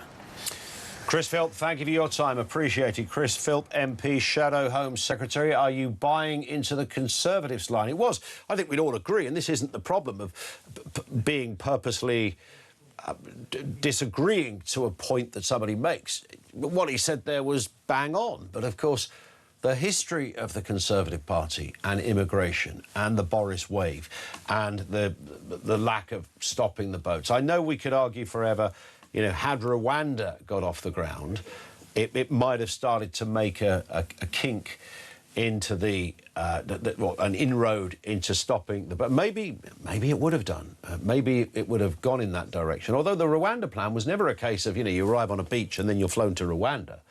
I mean, there was a whole bureaucracy surrounding it. It wasn't straightforward either. But your thoughts, can the Conservatives outdo Reform on immigration? Can Andy Burnham outdo all of them? Because he was down there at Dover and reckons maybe you could. 0344 499 1000. You can drop us a voice note there as well. Don't go away. Grace with you in just a second. Let's go. We go to Grace now? Yeah, let's go to Grace in Ealing now. Grace, how you doing? I think Grace might have gone to sleep. I tell you what, stay there, Grace. We'll come back to you. That could have been a sleepy Grace. She has been hanging on for a little while, and it is early morning. You know, does happen. Chris Philp, of course, mentioned the Clacton by-election, an apt moment then to get a list of all the candidates standing. So the full list of candidates for the Clacton by-election: Joseph 77, the Independent; Adam Akatip, the Forward Party; Count Binface, the Count Binface Party; Nick the Incredible Flying Brick, the official Monster Raving Loony Party; Tony Kane's an Independent; Woke Trump Kazi is an Independent; William Stewart James Clouston is the Social Democratic Party candidate; Rhys Cowan, an Independent; Glenn Charles Cummings, an Independent; Martin Davis, the Freedom Alliance Real People, Real Alternative; Andy Earlam's an Independent; Nigel Farage, the Reform UK Party; Atiye Fards, an Independent; Lawrence Fox for the Reclaim Party; Tony Francis is an Independent; Robin Green, an Independent; Abby Hookway, an Independent; Howling Lord Hope, the official Monster Raving Loony Party; Stephen Richard Ingram is an Independent, as is Amy Morris; Derek Norbert Morris is an Independent; Michael Noel O'Keefe, an Independent; Martin O'Brien, an Independent; Nick Pellis, an Independent; and Ketanar Kumar Pipiaya is the UK Voice Safer and Stronger UK Party; Daniel Pocock's an Independent; James Ransley, the Consensus Party candidate; Jerry Smith is an Independent; Kai Stevens for the British Democrats; John Stevens for rejoin the EU; Baron von Thunderclap for the official Monster Raving Loony Party; Pamela Walford is an Independent; Marcus White, Everyone is God Party; and Mark Wilkinson for the Independents.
current affairs, international news, letting criminals off while sending... Oi! Oi! You shut up. I'm trying to record something. Stand by for 3 powerhouse hours of breaking news, challenging views. I don't give a flying damn about international law. I think people will viscerally reject this.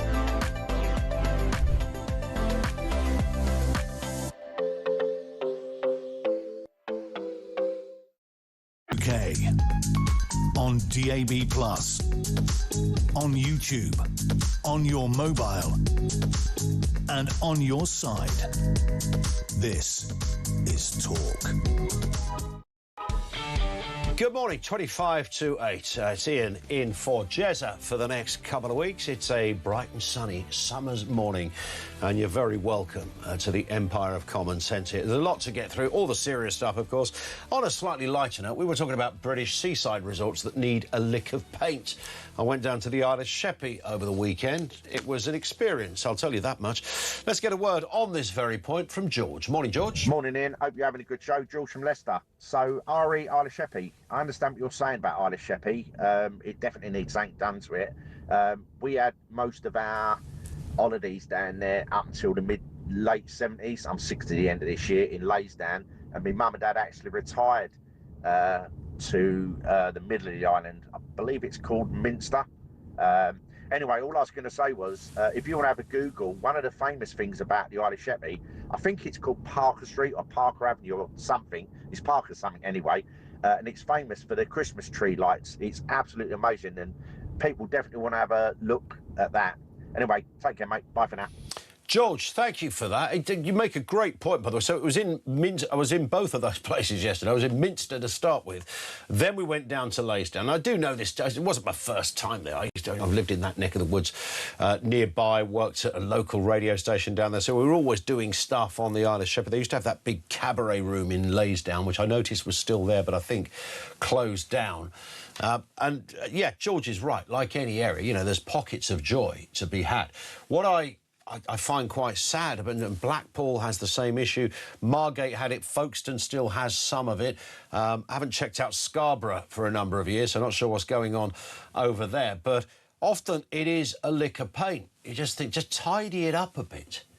Just give it a little tidy up, and that will reflect the amount of people that descend on what was once, as George said there, it was your go-to place for a lot of people. It was go-to place, retirement place as well.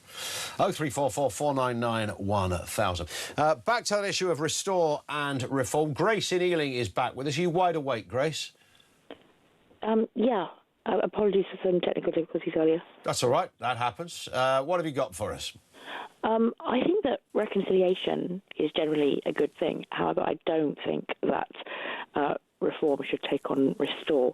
I saw Rupert Lowe's entire video, and I was really concerned, frankly, by the way that he was lamenting the fact that we as white people will eventually not be a majority as a proportion of the population of Britain, because it implies that people of colour are somehow inherently, I don't know, making Britain worse, and that's just not true. That's how it came across, the way that he was speaking.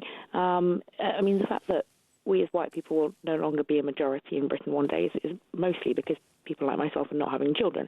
It's not because people of colour are just taking over, but a person's character is what matters, not the pigmentation of their skin, and he seemed to think that Britain is doomed if it's not a majority white country anymore. And in turn, he said that this is a Christian country. Now, Christianity has really shaped many of the things about our country, but Christianity is a personal decision.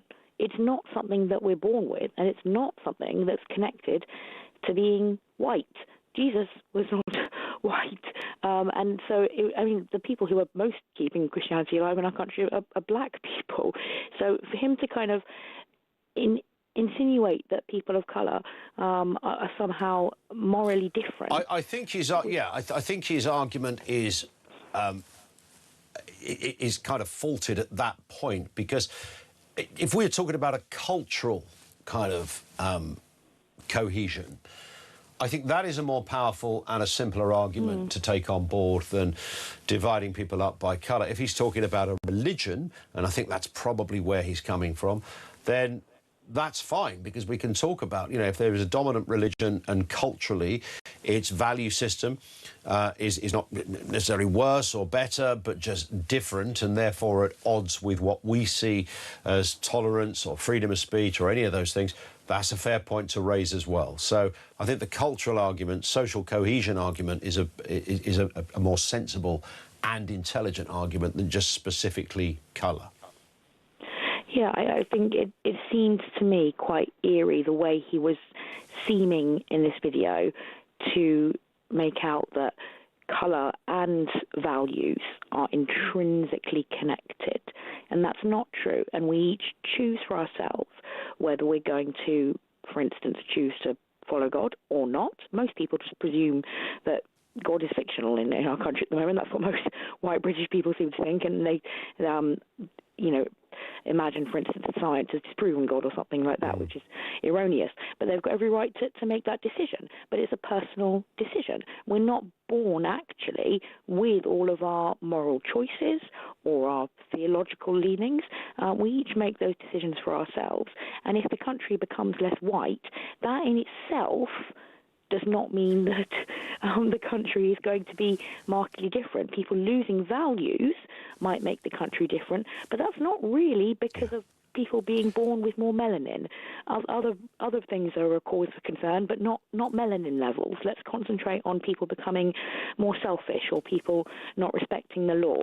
People not being white isn't the problem. All right, on that point, Grace, thank you very much indeed. You want to take issue with what Grace just said? 0344 499 1000. Roger in Wellingborough says, of course, the number of boats is down is nothing to do with Labour. They're using larger boats. I think also what's happened, Roger, the number of people is down a bit, but the idea this is down to some kind of brilliance of either Yvette Cooper or Shabana Mahmood is absolutely nonsense. There is a downturn in the whole of Europe at the moment, as I understand it. Let's get a word on this and other connected stories. Robert Bates is with us, Research Director at the Centre for Migration Control. Robert, good morning to you. I mean, it's an interesting picture now. We had the Prime Minister down there in Dover. He hasn't said a squeak about immigration in the last 3 weeks, and suddenly he pitches up by the White Cliffs to say that he's going to be relentless on boat crossings. I think he's rather hoping numbers drop regardless of anything he does.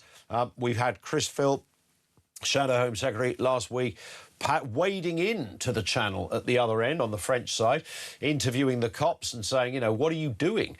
Why are you not actually stopping these boats? And he went through all of that, and then he did an interview. You can see that on the screen now. It's my old producer up there. You'll know him as well, Christian, won't you? Doing the interview with Chris Philp, and it gets almost shot at by some Frenchman going mad with a pistol on a boat. And now you've got Nigel Farage saying they're going to send the Navy in. It's like a scene from Pirates of the Caribbean over there at the Channel right now. Well, I think it absolutely is, and despite Andy Burnham's best efforts to spend his first couple of weeks completely hiding from this crisis, it has been foisted upon him by events. Over 2,000 crossings since he's become Prime Minister already. And I think actually the line he is taking, which is this idea, and we're seeing it a lot from the Home Office, that the French are being wonderfully helpful in stopping this crisis, and that, you know, they're stopping a record number of individuals crossing. Well, I think that is actually a real worrying basis upon which to base your policy towards this crisis, because over half of migrants attempting to cross the Channel are still getting past the French. And as we saw with the Chris Philp incident last week, they are becoming increasingly obstinate and actually refusing to do anything above and beyond the bare minimum, and in many cases just waving migrants onto the boat. So when it comes to this suggestion of using the Navy, I've often sort of thought it wouldn't be necessary if you had a proper deterrent policy in place, but I do think increasingly it will have a useful effect of maybe encouraging the French to actually do a bit more, because it's embarrassing for them, but also actually sending a bit more of a clear message to those migrants looking to make the crossing, because unfortunately this is something that's going to keep rumbling on if we just cross our fingers and hope the French are going to solve it for us. What is your take on this idea of Andy Burnham, you know, essentially pointing to Labour's success in the numbers he said down 50%? Your take on that? Well, part of the reason why they're down by such a dramatic percentage is because last year, the start of the year and the first half of the year was absolutely crazy. It was on track to be the worst year on record, and Labour was saved at the end of the year by the weather, so it didn't quite claim that mantle. But I think, unfortunately, again, it is just sort of slightly fiddling the numbers. I think if we look back to 2018, when we had a major incident declared, when just 200 across the channel in that year, and now we've sort of let 200,000 in, we are losing perspective as to how much of a crisis this is, how abnormal a situation it is. And yes, the numbers might have fallen down somewhat, but we're still on over 14,000 this year alone. Hardly any of them will ever be removed from the country and will end up being large fiscal costs on the taxpayer, and that's before we even get into the cultural costs of this as well. So I think definitely the numbers have come down, but I don't think actually, even if another boat never crossed the channel, we've still got a national emergency on our hands because of the numbers that have come across in the last 8 years. Well, I was going to say, I mean, you've got, I don't know how many people still stuffed in hotels and HMOs and unprocessed and or half processed, and challenges against processes. We also then know that even if you're told, no, you haven't made the grade, it could be yonks sometimes before you end up getting deported anyway. I mean, we saw this other connected story, Daily Express splashing with this one this morning, 1,500 foreign criminals in housing paid for by us, yet to be deported. So, as you rightly say on this point, Robert, even if you solve the basics of the problem, you're still left with, I'm tempted to say, hundreds of thousands of people that still need looking at. And I do think it is hundreds of thousands, because each individual's asylum claim is rejected, and actually when you go through the asylum process in the courts, most of them are approved on very shaky grounds. But even if they are rejected, they still get to stay because we can't return them under the Refugee Convention if they're able to claim that their country of origin is not safe. And on the Express splash, I think this is an astonishing state of affairs here. We've got illegal migrants who have come into the country, committed crimes against the British people, and rather than ensure their removal and think, actually, we're not going to show due regard to your human rights, you've probably breached the human rights of Brits, we're actually paying to house them back in many cases, the communities where they committed their crime in the first place. It's British people last, yet again. Yeah, and on that point, Robert, great to have you on with us. Thank you. Robert Bates, Research Director at the Centre for Migration Control. One of the reasons, and when we keep talking, this is, because I do this for a living, and I know that most of you guys listening to us now are engaged in these conversations, and not all your fellow Brits are, it's worth saying. But I keep coming back to, I know the Manchester mayoral election was sort of a by-election, but it's still a big election. And when you look at what the Conservatives did, 7.7%, beaten by Restore at 8.7%, and comfortably beaten by Reform at 21%. Now, remember, in 2017, that ain't that long ago, less than 10 years, the Conservatives were on nearly 23% of the vote. There was only really the Tories, Labour and the Lib Dems that were making any kind of headline around, because that's the way it was. It's changed completely. Restore, of course, if there was a snap election tomorrow, Restore simply would not be able to put that amount of candidates up required for it. They could go for select areas. They wouldn't win anything, but they can cause some dents in the right places. Reform, however, would win. And every single poll says they would win. Now, whether they would win an outright majority is yet to be seen. Labour are kind of slightly ahead in the last couple of opinion polls I read. It would therefore require some kind of pact. Now, would you rather Reform UK went into bed with a Conservative Party or with Restore Britain? Thoughts on all of that? 0344 499 1000. Let's get a voice note on this very story from Steve. Morning, Steve. Yeah, the Rupert Law, Nigel Farage thing, Ian, it's not going to happen. Rupert Law knows that, but I don't think they're ever going to join together. I think Rupert knows that. And the conditions, what he's put down, he knows Nigel cannot go for. So it's a bit of a ploy.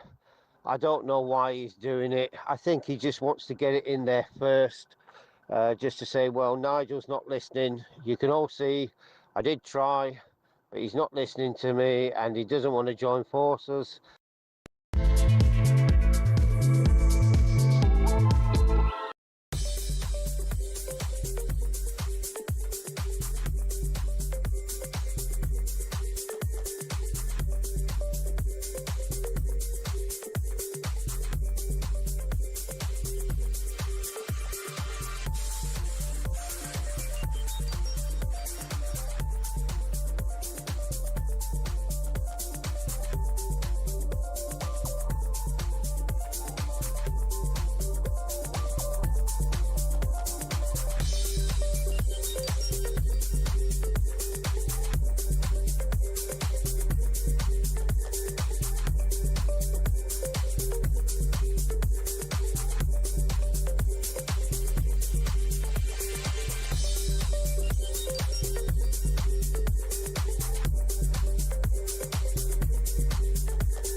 across the UK, on DAB+, on YouTube, on your mobile, and on your side. This is Talk. Yeah, it is Talk, 8 minutes to 8 o'clock morning. Bright and sunny, beautiful summer's morning, 3rd of August. Ian in for Jezza. A load of comments on this. Julian says, morning Ian and Charlie. Charlie Rowley was with us a little earlier. The Tories are the Amstrad of politics, and Reformer the Bang and Olufsen.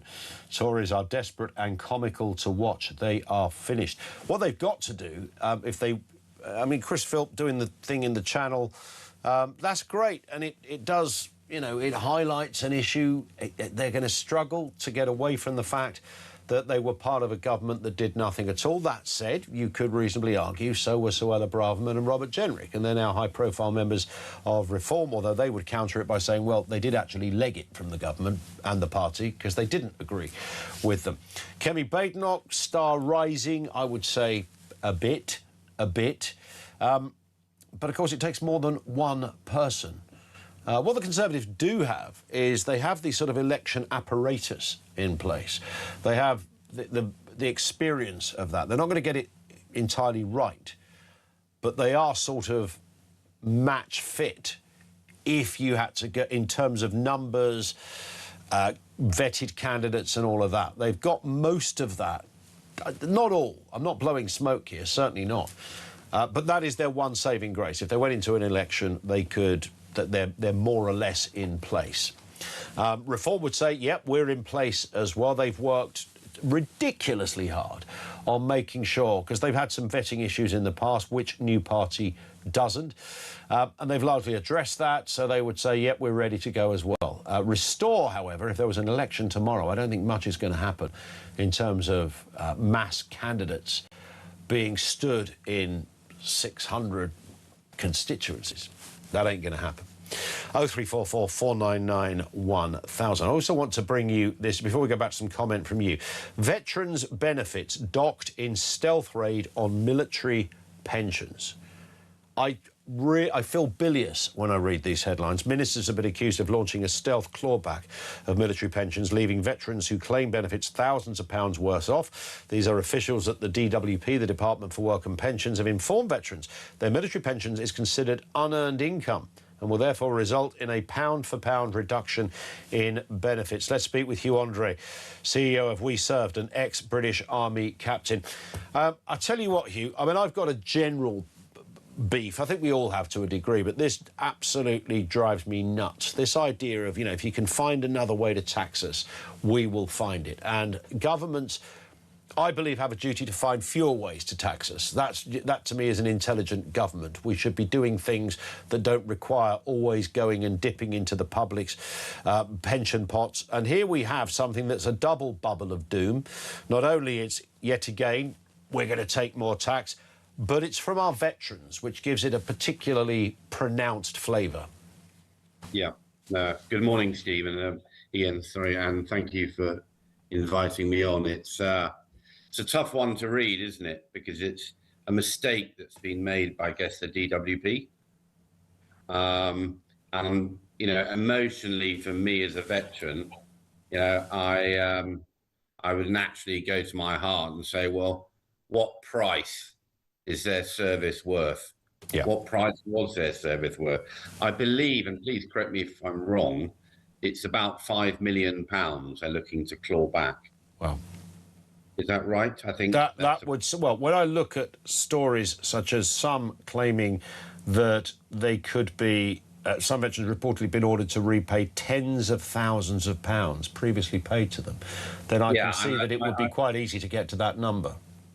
Yeah, my understanding is that it's happened to about 350 or so veterans. It's been a mistake has been made, but you know, here's the thing: the government can waive it.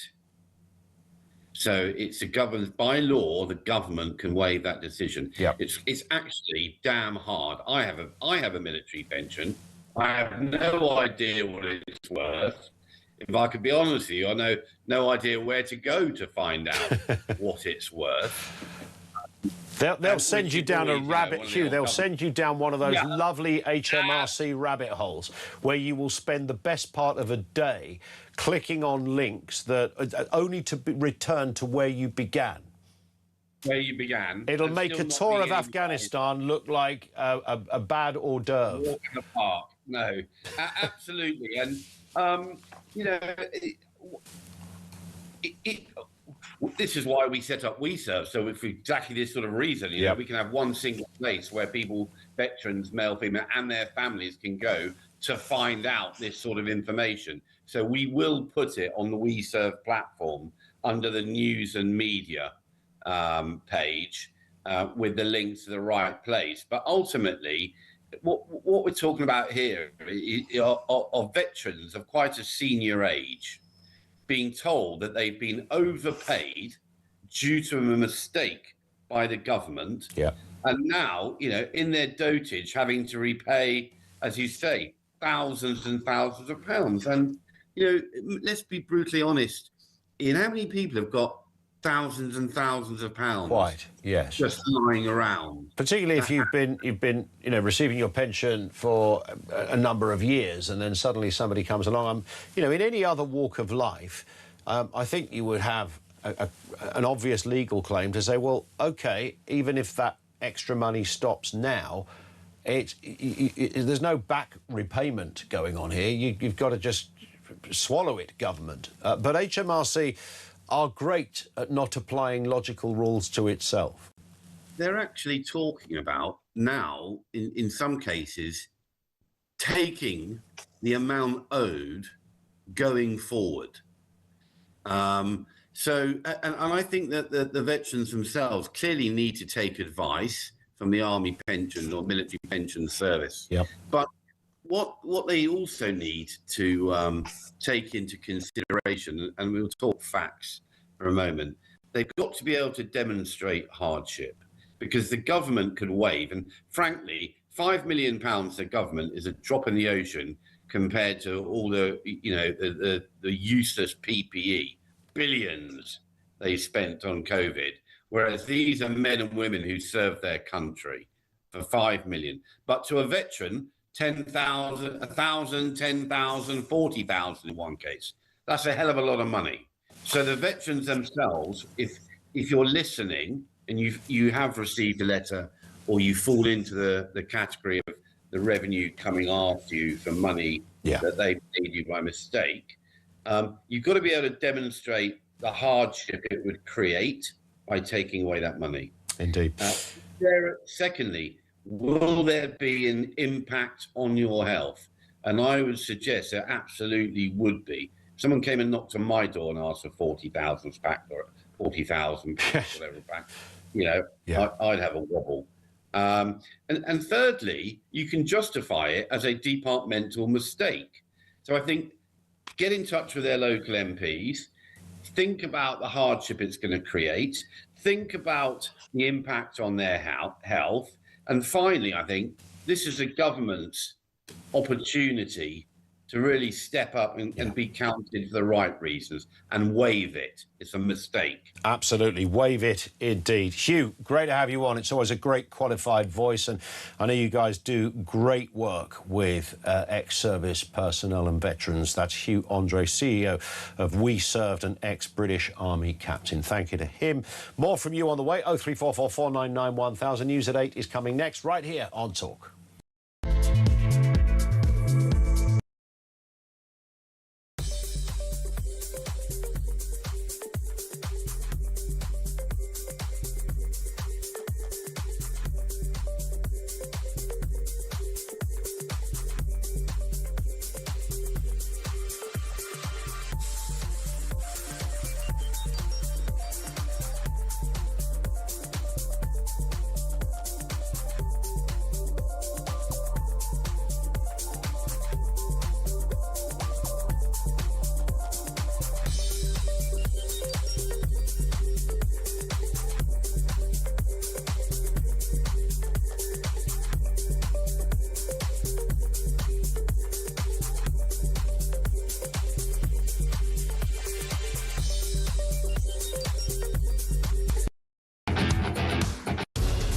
49,000 people are leaving Morocco because apparently it's war-torn.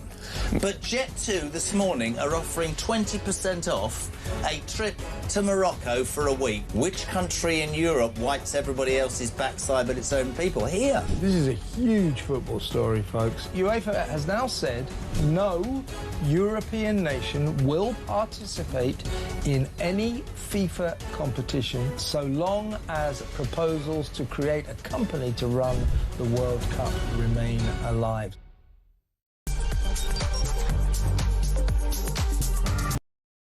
Across the UK, on DAB+, on YouTube, on your mobile, and on your side. This is Talk.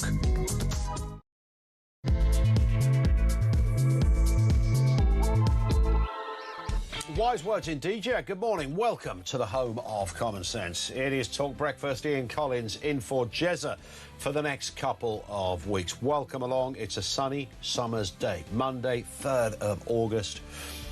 I was about to say it's nearly Christmas. What I did spot yesterday in the supermarket, I didn't spot any Christmas stuff, but this is the subtle message. So I spotted big displays of roses and celebrations. That's the beginning, right? And it's midsummer. It's the 3rd of August. And they've whipped out the confectionery. Ready for Christmas. Top of the list this morning, the news that we broke here on Talk yesterday. Rupert Lowe has held out some sort of olive branch to Nigel Farage. Let's partner up and get this thing done, he says.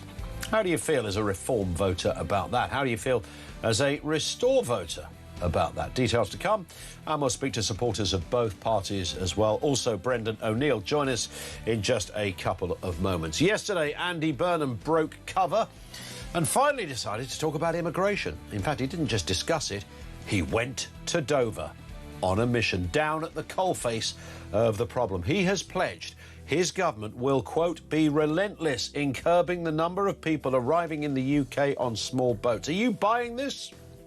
Can Labour seriously solve the migration crisis? Thoughts on that. Elsewhere and connected, more than 1,500 convicted foreign criminals are living in taxpayer-funded asylum accommodation in this country because they've not yet been deported. How in the name of can that happen? Is there any end to this insanity? More on that as well. And Britain could face food shortages if droughts continue. Now, is that a bit of scaremongering? Is it sort of in the climate crisis department? Is this really the territory where Bob Geldof's going to be releasing a new single? For us, people walking across the prairies of Essex and Kent looking for wheat? I do wonder. And what about this one? On a much lighter note, 1 in 10 Brits haven't taken a bath in more than a decade. Filthy swines. This is according to research. Do people just prefer a shower is the obvious question, or are we just living with an unhealthy contingent of utter smell bags? I would like to know. Thoughts on this? Everything you need to know. We'll bring you all the breaking news. 0344 499 1000. Pamela in Bolton says, definitely Reform, Restore. Together they could stop this country going down the gurgler. To your earlier caller, Grace, she's got the wrong end of the stick. Rupert Lowe is talking about culture, not skin colour, says Pam. Thank you for that, Pamela. Let's get a voice note on this very point from Carl. Morning, Carl. Hi, Ian. Carl in Bury. Rupert Lowe. Cynical move, in my opinion. Them demands. Who is he to demand? Tiniest party. 7% of the vote. And he's making 5 demands. And let's be honest with you, they're unrealistic demands. As if Reform, we're going to turn around and say, right, we're going to get rid of Andrea Jenkins. We're going to get rid of Suella Braverman. What's wrong with them? So what? They came from the Tories. I used to be Conservative. Reform UK and most of Restore were probably came from the Conservatives anyway, most of the members. I mean, that's fair. Nigel Farage was a Conservative. Richard Tice was a Conservative. I think Rupert Lowe's point on that is an interest. If that is to be a red line in this, if it gets that far, then I think that would be perhaps dismissed at first base. Let's speak with Brendan O'Neill, chief political writer at Spike, journalist, author, and regular with us here on Talk. Brendan, morning to you. Hi, Ian. How's it going? It's good. I mean, normally in the summer, of course, we get this lull and, you know, everybody from columnists and writers and broadcast, we're looking around thinking, you know, God, there's got to be something out there. And then suddenly, bang, this thing comes from Rupert Lowe over the weekend. I don't think many people expected it. What are your initial thoughts on this olive branch, if that is the right word, that he's offered to Reform? Ian, I am so sceptical of this. I think Reform should avoid it like the plague. I think I don't think it's an olive branch at all. I think it is another kind of digital ruse. It's an attempt to confront Reform and to say to them, look, do you agree with these 5 points we're putting in front of you? Or are you a bunch of cowards and weaklings who won't even go along with these straightforward policies? I think it's another attempt to set Reform up. But also, aside from that, you know, the thing about Restore that has always got on my nerves is that they are driven by a pathological hatred for Reform. I was in Makerfield during the by-election there, which of course Andy Burnham won, and Restore's leaflet was just 100% from top to bottom an anti-Reform leaflet. It was basically saying, don't vote for Reform. There are a bunch of sellouts. There are a bunch of old Tories. There are a bunch of losers. The idea that they would now put out an olive branch and say, oh, we'd like to work with you after all, I'm not buying it, and I hope that Nigel Farage and Zia Youssef won't buy it either.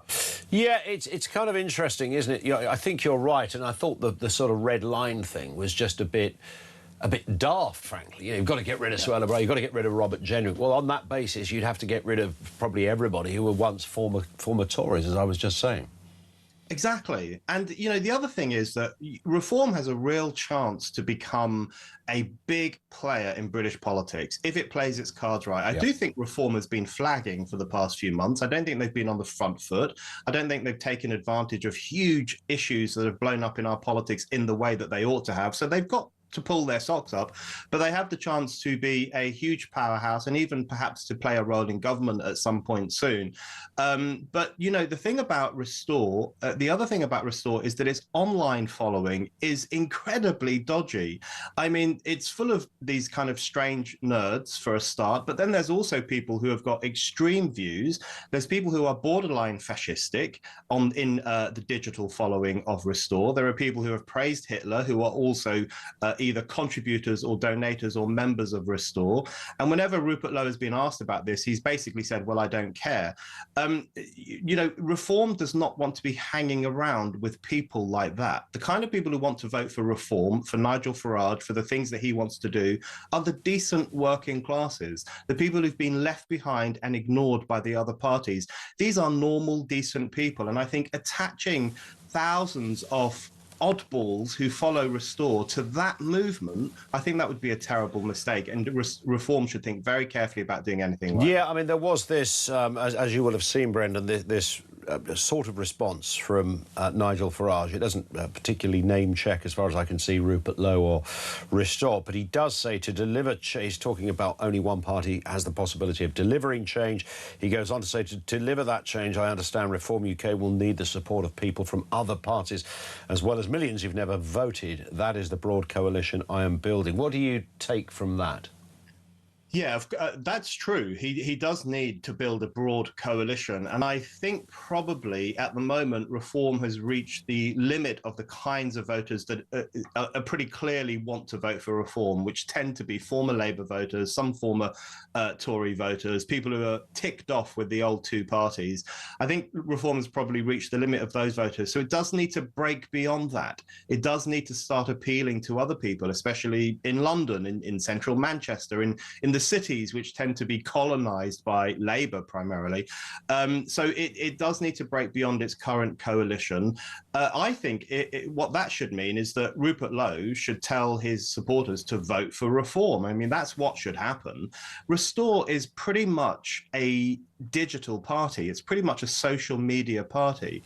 It doesn't have networks in the real world in the way that Reform does. It doesn't have those grassroots movements or huge networks across the country of activists and thinkers and people doing the work on the ground in the way that Reform does. So it's not a real prospect. And I just think that Rupert Lowe has got ideas above his station if he thinks that his tiny party can suddenly say, oh, we don't hate your guts after all, Reform. In fact, we're going to work with you if you follow these 5 guidelines. I just think it's a bit preposterous. It does have, of course, support from Elon Musk and that guy, Tommy Robinson. Yeah, it has a lot of support from Elon Musk. I'm not convinced Elon Musk understands British politics particularly well, though I'm very grateful for the fact that he has blown open X and made it far more free than it was when it was Twitter, when you couldn't even say a man is not a woman without being banned. So I'm glad that he's done that. He has done great work for freedom of speech. I do think his interventions into British politics are cack-handed some of the time. I think he's absolutely free to say whatever he wants about British politics. And I think any attempt to clamp down on him, which I'm sure is what Andy Burnham would like to do, would be wrong. But at the same time, if we're serious about changing this country, about solving the border crisis, the welfare crisis, the energy crisis, these huge crises that are afflicting our country in which neither the Tories nor Labour seem to have any answers for, if we're serious about that, we need to be serious about British politics and we need serious players. Indeed. Well, Labour claim to be serious players now on the immigration front, Brendan, which is always an interesting one. Grab the popcorn for these moments. And Andy Burnham, the Prime Minister, went down. He wasn't just sitting there in the opulence of Chequers, which, frankly, if I'd just become the Prime Minister, I'd be there every flipping day. Forget going back to my new Manchester office. I'd be in that beautiful house by the lake, fishing, enjoying the orchards, whatever. He went down to Dover, up to the coalface of the problem. And this is what he told us. The number of crossings is down by 50% this year compared with the same period in 2025. And the month we've just had, July, has been the lowest number for 6 years. The number of crossings is down by 50% this year compared with the same period in 2025. And the month we've just had, July, has been the lowest number for 6 years of people crossing. So clearly progress is being made, but we're not complacent, and it's why I am here. So we're just going to be relentless. We have to deal with the issue rather than play politics with the issue. Just deal with it head on, grip it, and then make the changes that will bring that reassurance to the public. The public don't like the idea that the border looks like it's not controlled. We need to bring back that control, but also we need to offer support for people who genuinely need it. It's about changing the whole approach, and slowly but surely we are putting in place those building blocks of a very different approach to this issue. It's working, but there's more to be done. Yeah, note to the Downing Street Media Department, get your Prime Minister a microphone where we can hear him properly. Brendan, so there it is, you know, Reform busted flush on this one now. Conservatives, Chris Philp can go and paddle in as many Calais waters as he likes. Andy Burnham solved the problem. Yeah, we're not buying it, are we, really? And I think a lot of your listeners and viewers won't be buying it either. Look, I have to be fair to Andy Burnham, I'm glad he went down there. I'm glad he actually went to Dover, because when Farage used to go to Dover in the old days, I mean, he still does every now and then, but when he used to go there to film the boats and to talk about the boats, he was called a fascist, he was called far right.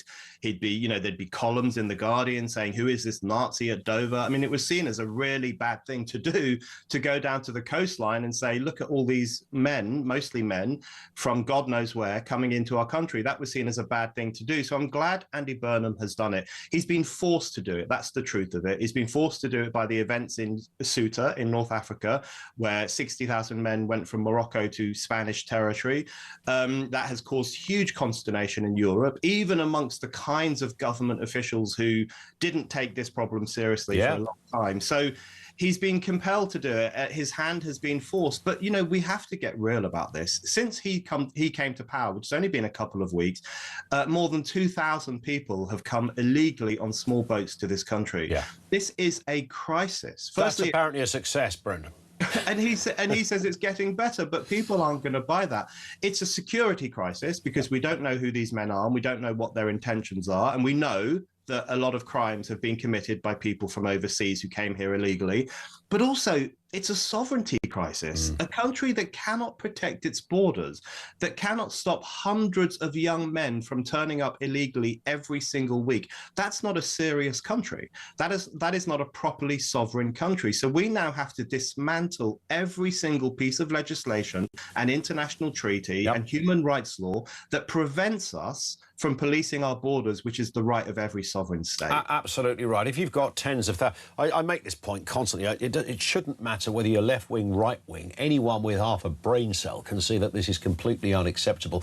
And I would argue right now, you know, we know that what happened in Quetta, Nigel Farage talking about sending the Navy in to avoid those kind of problems, and maybe there's something in that. But the fact that this is not a massive story, it's only that it's on the, well, it used to be on the headlines every single day. Now, a couple of thousand a week hardly gets a mention.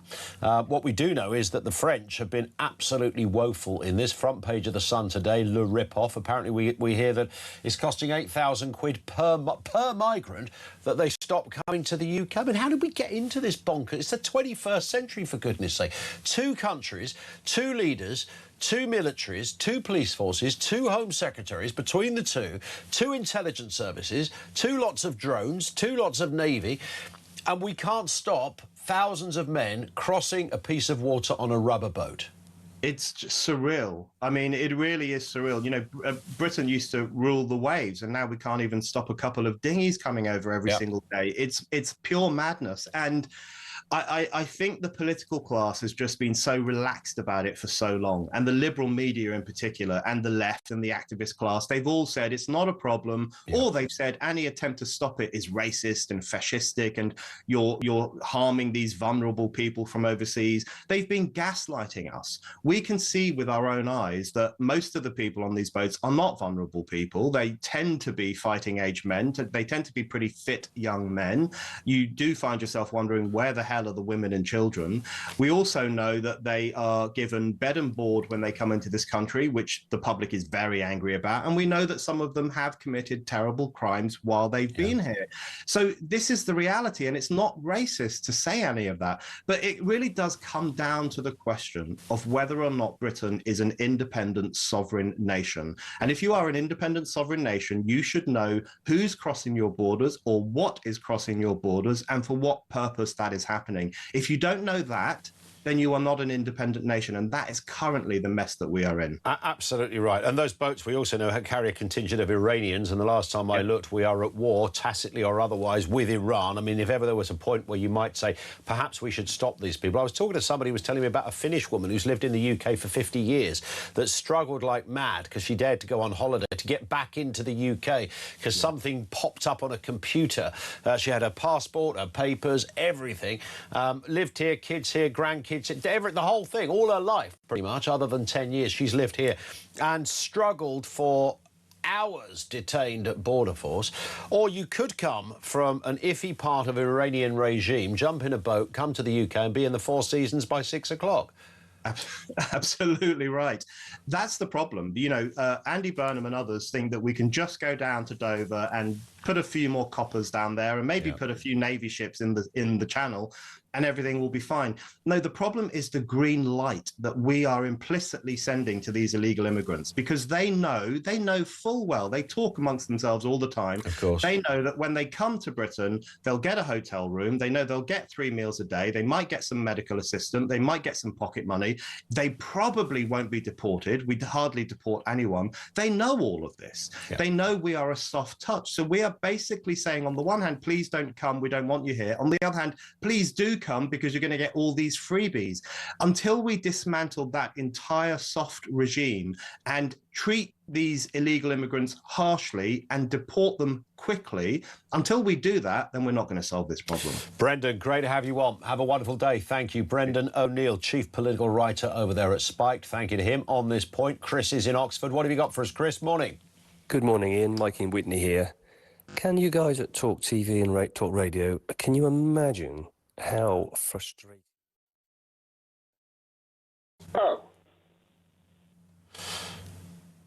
Thank you. That was Mike. That was a voice note, of course. I never got to hear it, Mike, because we were just wondering what happened. This is Chris in Oxford. Chris, how you doing? Good morning. Not too bad, thank you. Good. Fire away. What have you got? Well, first of all, I am a Reform voter.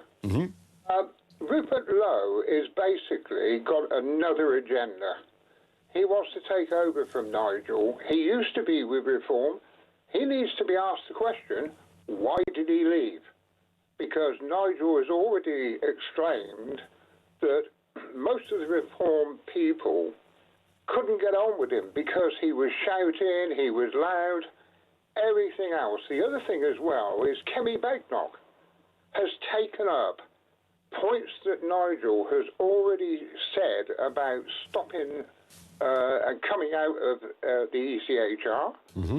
He's picking up on his points to make out the Conservatives is what they will do. I don't believe the Conservatives are genuine at all. I used to be a Conservative voter for years. Don't believe them at all, which is why I switched to Reform, because I believe what Nigel said. Yeah. The thing as well is Andy Burnham will not, like Nigel said, put the Navy out there to physically stop the boats and send them back. Now, have we got to wait for another 7/11 with, we know that Iranians are bringing people into the country? Yeah, it's a joke. I mean, even if somebody was quite relaxed about people going into hotels and HMOs, even if you came from that part of the political spectrum, surely now, with what's going on in Iran, you might think, right, this is the point when we have to detain everybody that's come over on a boat because we don't know who they are. We know there's always been at one point, Iran was the majority, when this whole thing first started, it was almost majority Iranians that were legging it out of Tehran and trying to get to this country via various European routes. But now, there's still, of the 70%, Iran are part of that contingent. So if ever there was a point, you just use your common sense and say, we don't know who these blokes are. We're just going to detain them. We're not going to beat them up or put them in Pentonville, but we are going to detain them. That doesn't happen. Chris, great call. Thank you, mate, for that. 0344 499 1000. More from you on the way. Loads to talk about. This is Talk.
Good morning to you. This is Talk to Home of Common Sense with me, Julia Hartley-Brewer. Just breaking news in the last couple of moments. Extraordinary news.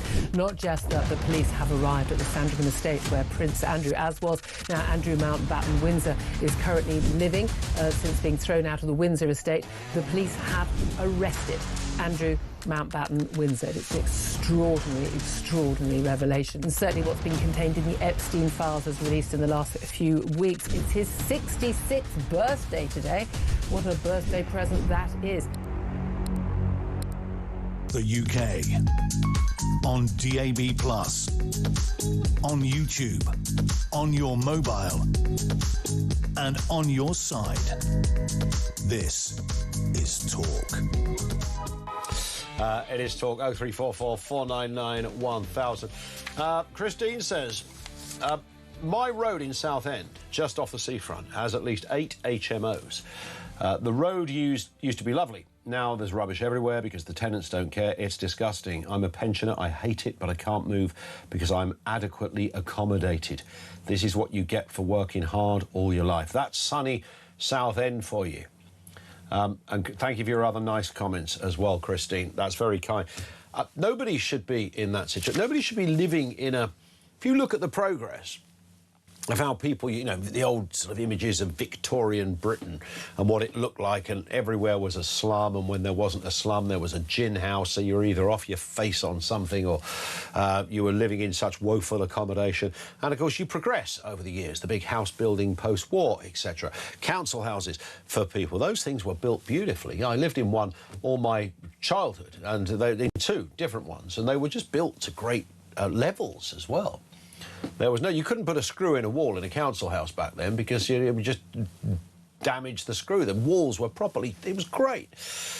And then here we are in 2026, where people are living in conditions that are beginning to reflect what we had 100 years ago.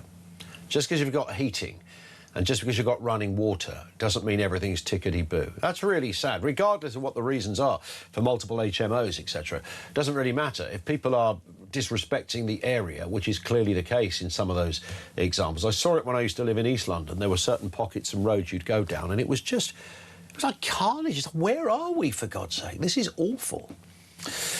Anyway, on wider issues, let's speak to Paul Richards, former Labour Special Advisor. Morning to you, Paul.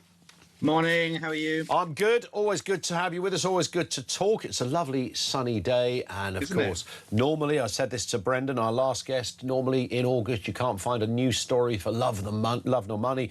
And yet we wake up this morning to this new debate on the right of politics. So it's interesting to get your perspective on this, that Rupert Lowe wants to get into bed, metaphorically, with Nigel Farage. Your thoughts?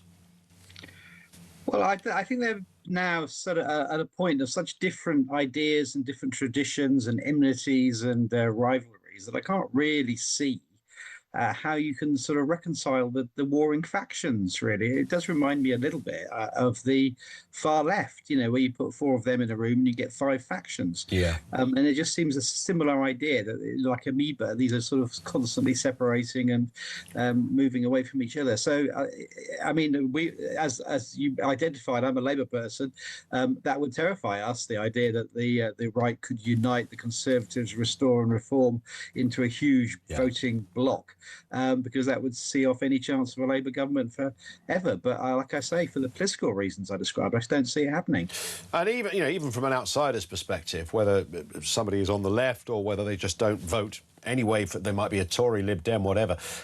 It does seem slightly odd that Rupert Lowe has sort of made this video, and he's obviously a very mesmeric character. He's got a great voice, and he could be voicing commercials with those tones. So he's got all of that going on. I'm sure he's a tremendous fella, and all the rest of it to have a pint with.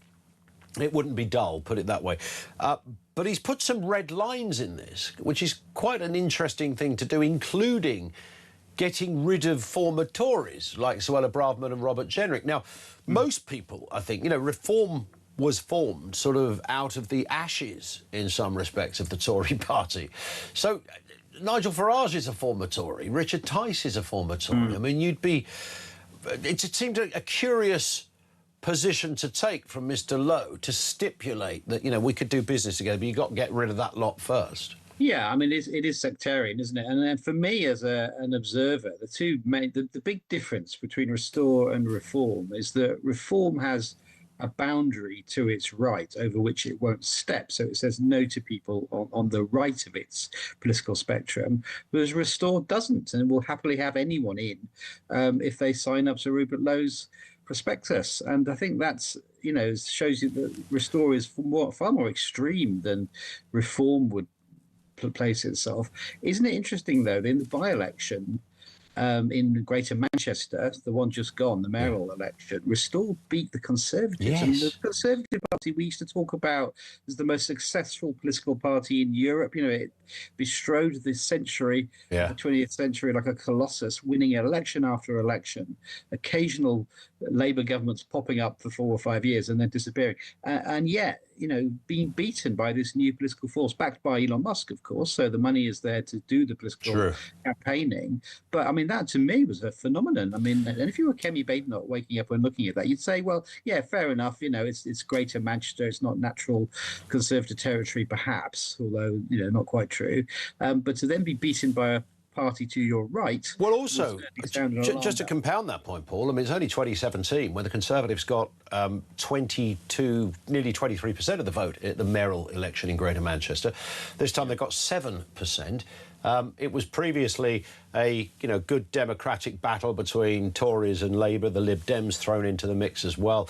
I'm sure you had a few sort of independents in there, but generally speaking, that's what it was. And now, as you rightly say, the fact that the Tories can be beaten by Restore, and I say this not to be disrespectful to people who vote Restore, but merely by dint of their newness on the block, as it were, plus Reform were there if you want a more right-wing party. I mean, terrible news for the Conservatives. I mean, it throws up two other sort of big political points. One is, I think people shop around now. So you saw people voting Reform in the local elections and then voting Labour in the mayoral election just a few weeks later.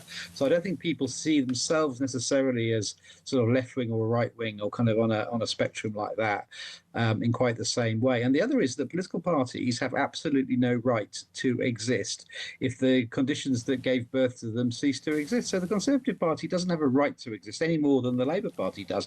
You know, the history books tell us that the Liberal Party was an enormous political force in Victorian times and then disappeared in the 20th century because its forces underpinning it were replaced by Labour. So it could be that the Conservative Party is on a downward spiral now to go the same way as the Liberal Party did, which is to be a tiny rump and no longer electorally viable. But of course, if parties emerge and take over. So I mean, like I say, it's not a given that these parties exist. Well, indeed, but there could still be a massive danger for Labour here in that if you did put, the Conservatives with what they have left, and they got a Muller in 2024. The predictions, according to the polls, that if there was an election tomorrow, there'd be another slaughter that could halve what they got. So they're left with about 50 sort of Lib Dem territory. But if you put them in to some bracket with Reform and Restore, then that to some people, that's a powerhouse that would wipe the other parties, including Labour, off the map. I mean, I think, well, two things on that. One is, I don't think Nigel Farage and Rupert Lowe are ever going to get around a table and agree. I think their enmity between them now is biblical, and I just don't see how that's going to happen. Now, I'm talking about this big sweep of history, but actually it does come down to personalities as well, doesn't it? And individuals involved. And the second is, if Labour fixes some of the things that underpin people's discontent, like the small boats, like the potholes, like the services locally not feeling like they're working for you, like housing, then there's no reason why people might be quite so disgruntled and want to go off and find something new. Labour can win the next election if it sorts out the bread and butter. Listen, Paul, I've got to stop there for time. Thank you, Paul Richards, former Labour Special Advisor. One comes here from Steve, who says, if it wasn't for Nigel, Rupert wouldn't even be an MP. He stood under the Reform flag, then as quick as you like, switched to his own party. That's the word on the street from many of you in this respect. One here from Pam, who says, I'll come back to Pam's one in just a second. It's about the Bath story, so very different territory. This one from, let's go to one from Chris. With regards to the question on why now to the Restore Reform offer of talks, could the potential of a snap election be driving this decision? Well, Zia Youssef joins us, Reform UK Shadow Home Secretary. Zia, morning to you. Well, here's a story that almost popped out of nowhere over the last 24 hours. Your take on this, then, Mr. Lowe, putting out an olive branch. I mean, to you of all people, I suppose. Well, look, as Nigel said on Twitter yesterday evening, We're willing to talk to any political party who share our values. And, you know, we've been campaigning for these values a long time. I've dedicated my life to them. Nigel's dedicated decades of his life to them. We want secure borders. We've just announced, obviously, today we'll deploy His Majesty's Royal Navy in the Channel to make sure no illegal boat makes it to our shores. We want the mass deportation of all illegal migrants already in Britain, well north of 1 million people there.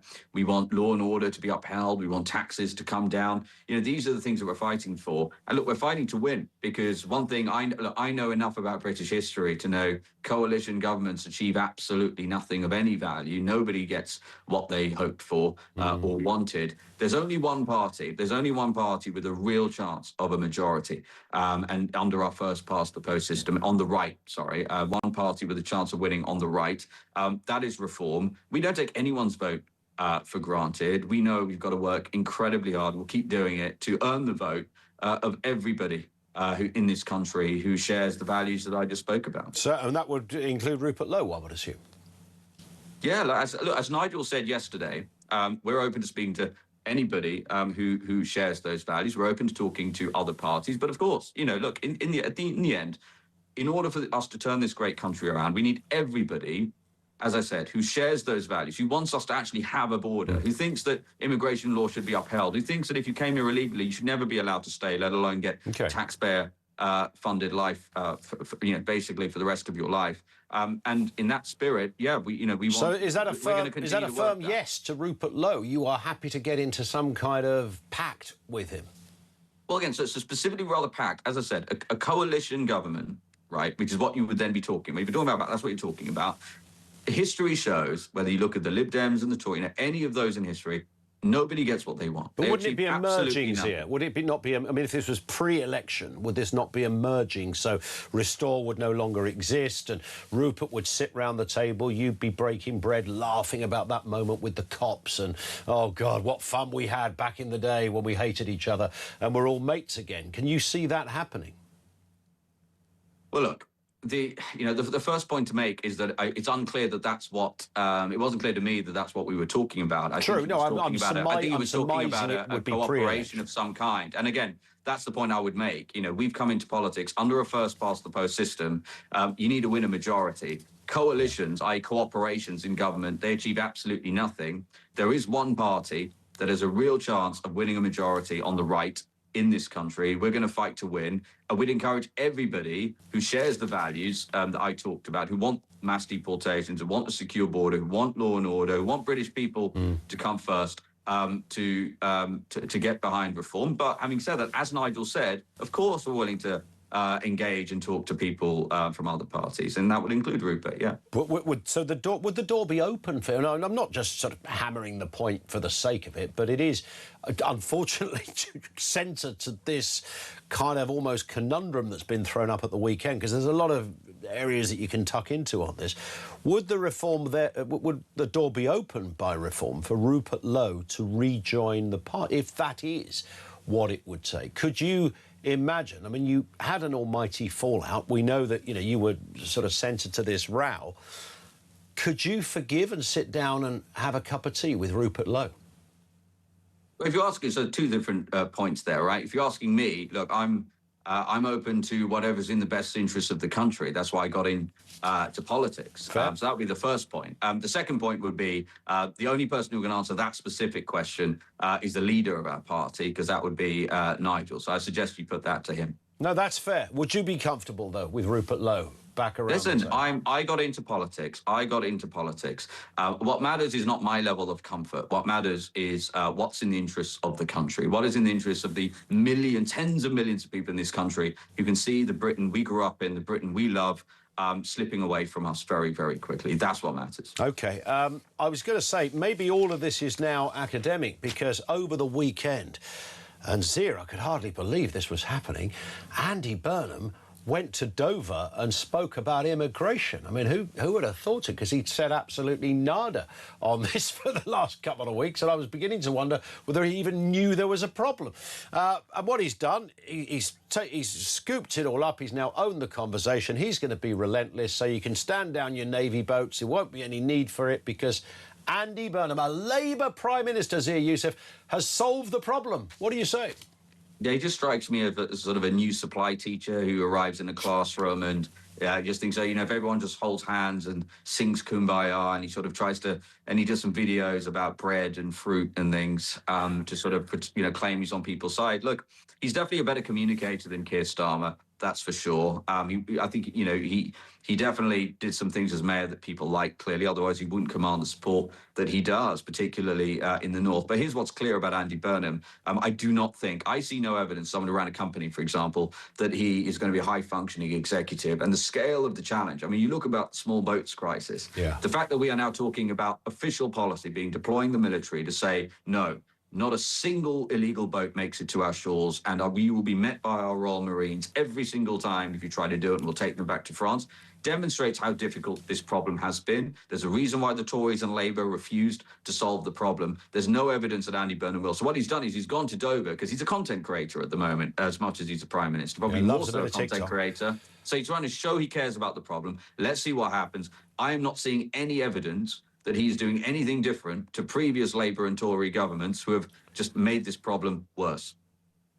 And from what I can gather as well, he's talking about sort of opening safer routes and legal and all this kind of stuff, which is, frankly, it's that kind of talk that got the two previous main parties into this bother in the first place by not identifying what people are looking for and what the appetite is for real, robust change. It's ridiculous. It's like saying, I know that there are lots of, random men turning up in your house and breaking in through the windows. But good news, we've now unlocked the door so they can just come in through there. Your windows will be fine. It's a complete nonsense. People don't want to hear about safe and legal routes for people from other countries. What they want is safety and legality for British people. And, one of the reasons we've announced this policy to use the Navy and use our armed forces to defend our borders is not only because north of 200,000 have arrived illegally over the last 8 years, but also because some have gone on to brutally and savagely murder British people. Yeah. Some have gone on to attempt mass casualty terrorist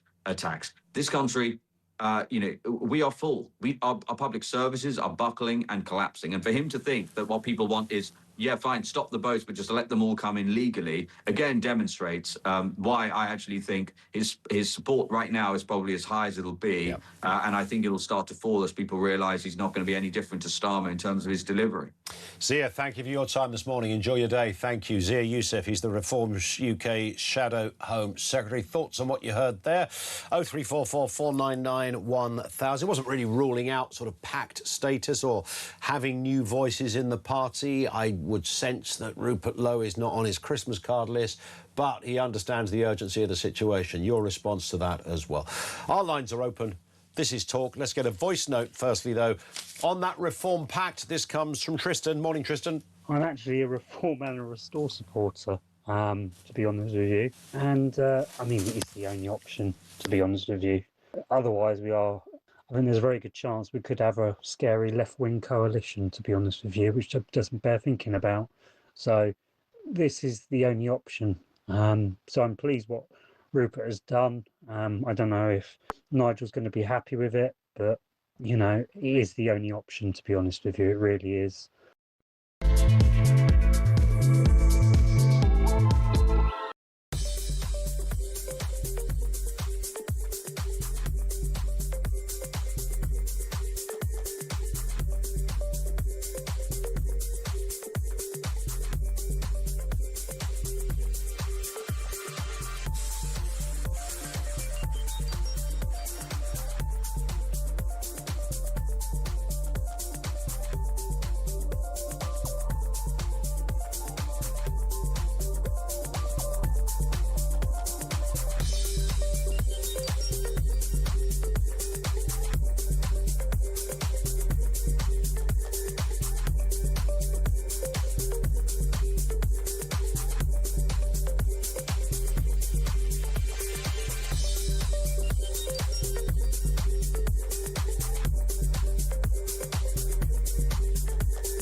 across the UK. On DAB+, on YouTube, on your mobile, and on your side. This is Talk. Good morning. Welcome. It's the home of common sense. Can I just bring you... We were talking... there was the story, and this was the light-hearted part of the day, of 1 in 10 Brits haven't taken a bath in more than a decade, according to research. And naturally, it kind of spawned debates about bath versus shower. The era of the sort of 70s and even the 80s, where not many people had a shower. Certainly, if you lived in a council house, you probably didn't have a shower. You might have retrofitted one, which most will have done by now. And then we got into washing machines and what they used to look like. They were the twin tub, and the fact you had to attach a little hose to it, attach to the pipe, and the kitchen would flood. How we used to live. Pete in Southend says, in the late 90s, we tried a single tub with a separate spin dryer, same water, so darkest or dirtiest left till last. Left the bathroom floor sopping wet. That was the problem. Thank you for that, Pete. Pam says, I had a twin tub when we got married in 1969. I did the washing on a Friday night and I swear flooded the floor every single time when the hot water hose went limp and slithered out of the twin tub and onto... Slithered it did. And onto the floor.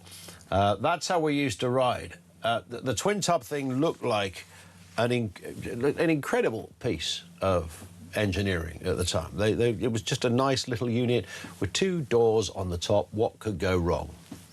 Flooding. That's what could go wrong. Nigel is in Edinburgh. Nigel, what have you got for us? Morning. Good morning. Hi. Just heard actually on X that Richard Tice has ruled out any pact with Rupert Lowe and Restore. I don't know if that's true or not, but in which case I don't see any future for Reform winning the next election. Rupert Lowe was the absolute obvious Home Secretary in waiting, and from the moment he was ejected, Reform's polling has drifted. They now drifted so low. And you would put that... I mean, they still... Even after Rupert Lowe had gone, they were still topping the polls as the party to likely win the next election. They were, but they weren't increasing. They were increasing up to that point, and they didn't increase after it. They only slowly drifted down, and they're now drifting further.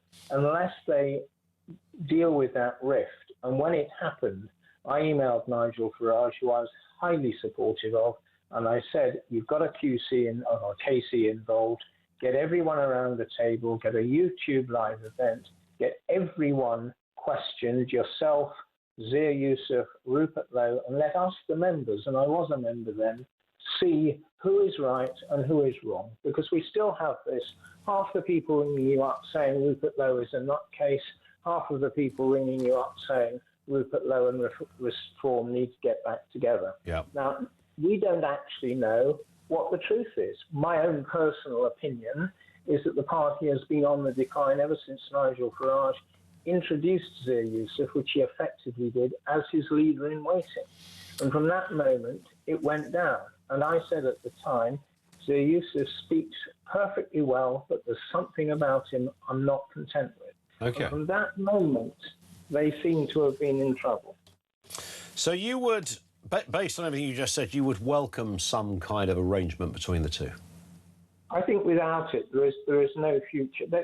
The moment Rupert left is when they lost the next election. And unless they restore that... Was Rupert Lowe really that powerful? Sorry, was Rupert Lowe really that pivotal and powerful? Yes, I think he was. And I think what he speaks for is what an awful lot of us in the country want. And what Restore has done, don't forget there are 140,000 plus members. I don't know how many there are of Restore. I'm a member. I was a member of Reform. And most of those 140,000, not all of them, will have been disaffected Reform members. A lot of them are new members. But what Restore is appealing to, and what Rupert is appealing to, is the roughly 40%, 50% of the population never vote, because they've never felt a politician is worth voting for. And they do believe Rupert is worth voting for. And if you listen to the broadcast he put out when he launched Restore as a political party, It was exceptionally well delivered. If you shut your eyes, you almost were listening to Churchill. He had a brilliant delivery. He's got a great voice.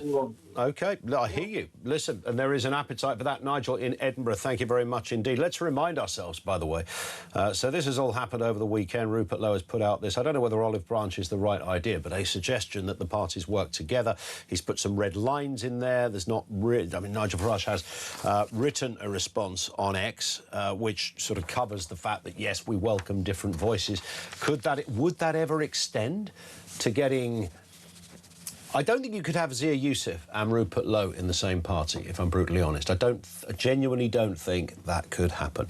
Let's remind ourselves, however, what Nigel Farage said about Rupert Lowe. This is only from June. Have a listen. He's a very vengeful man. I mean, it's as simple as that. And I have to say, this idea that I fell out with him, no, I didn't fall out with him. Everyone fell out with him.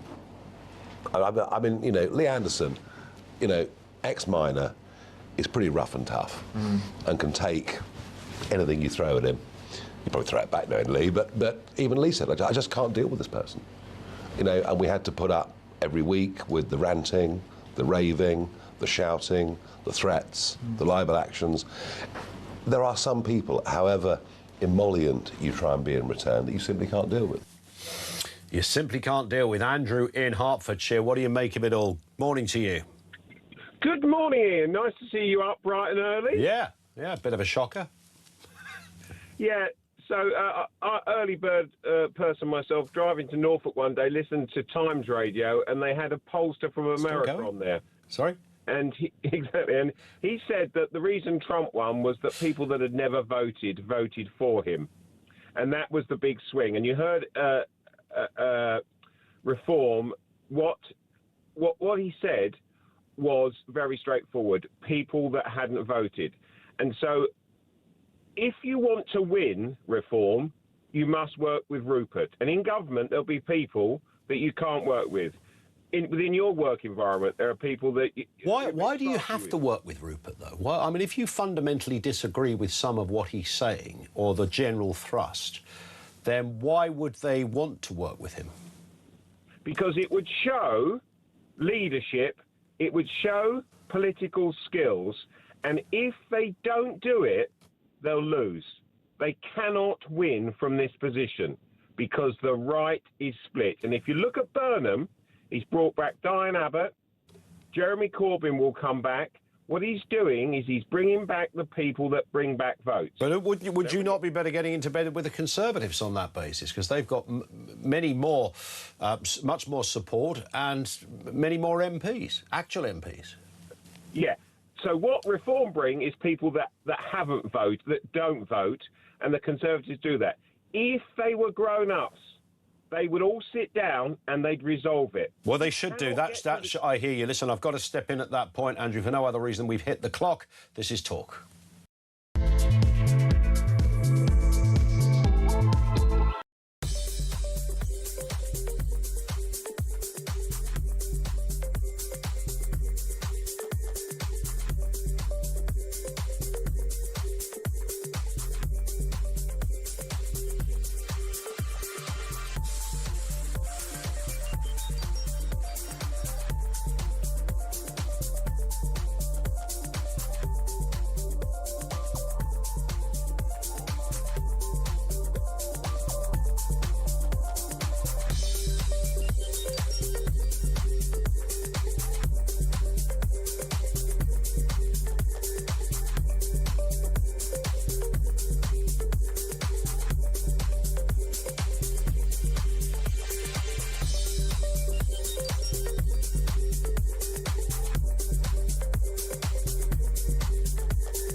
.49,000 people are leaving Morocco because apparently it's war-torn.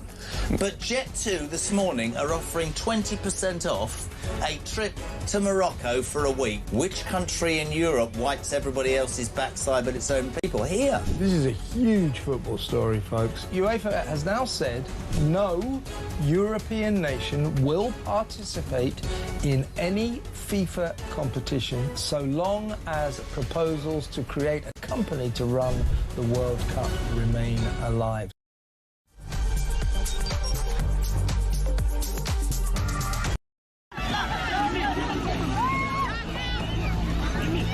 Secretary has brought forward a very rigorous plan. Dinghy migrants is working. This, Chris, despite the fact that 1,000 illegal migrants have still come into this country in the last 9 days since he became Prime Minister. Je suis un député dans le Parlement du Royaume-Uni.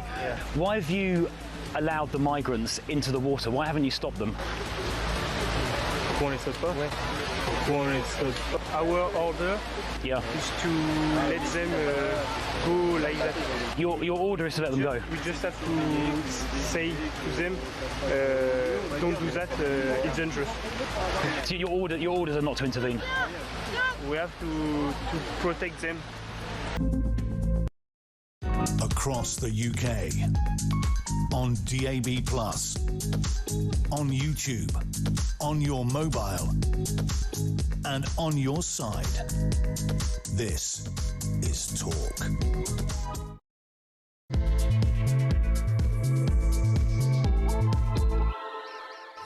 Yeah, morning. Coming up, it's 3 minutes after 9 o'clock. Welcome along. Monday, 3rd of August, Ian Collins in for Jeremy Kyle for the next couple of weeks. Top of the list, and it's a big one this morning. There's probably a whole week of debate in this, and maybe more. Rupert Lowe holding out what some are describing as a bit of an olive branch to Nigel Farage. Let's partner up and get this thing done is the central message. It does come with caveats and a few red lines. However, if you're a Reform voter, how do you feel about that? And if you're a Restore voter, and Restore voters have not been kind to, as you heard from our previous caller, not been kind to Nigel Farage and his party. More details on that. We'll speak to all sorts of voices on this. Trevor Kavanagh with us in just a few moments' time. Now, yesterday, Andy Burnham broke cover, decided to finally talk about immigration. He's not said a word about this in the last couple of weeks. He didn't just discuss it, he went to Dover. How good is Andy Burnham? He's not messing around over there enjoying the trappings of opulence at Chequers. Oh, no, down at the White Cliffs, giving it large, a true man at the coalface of the story.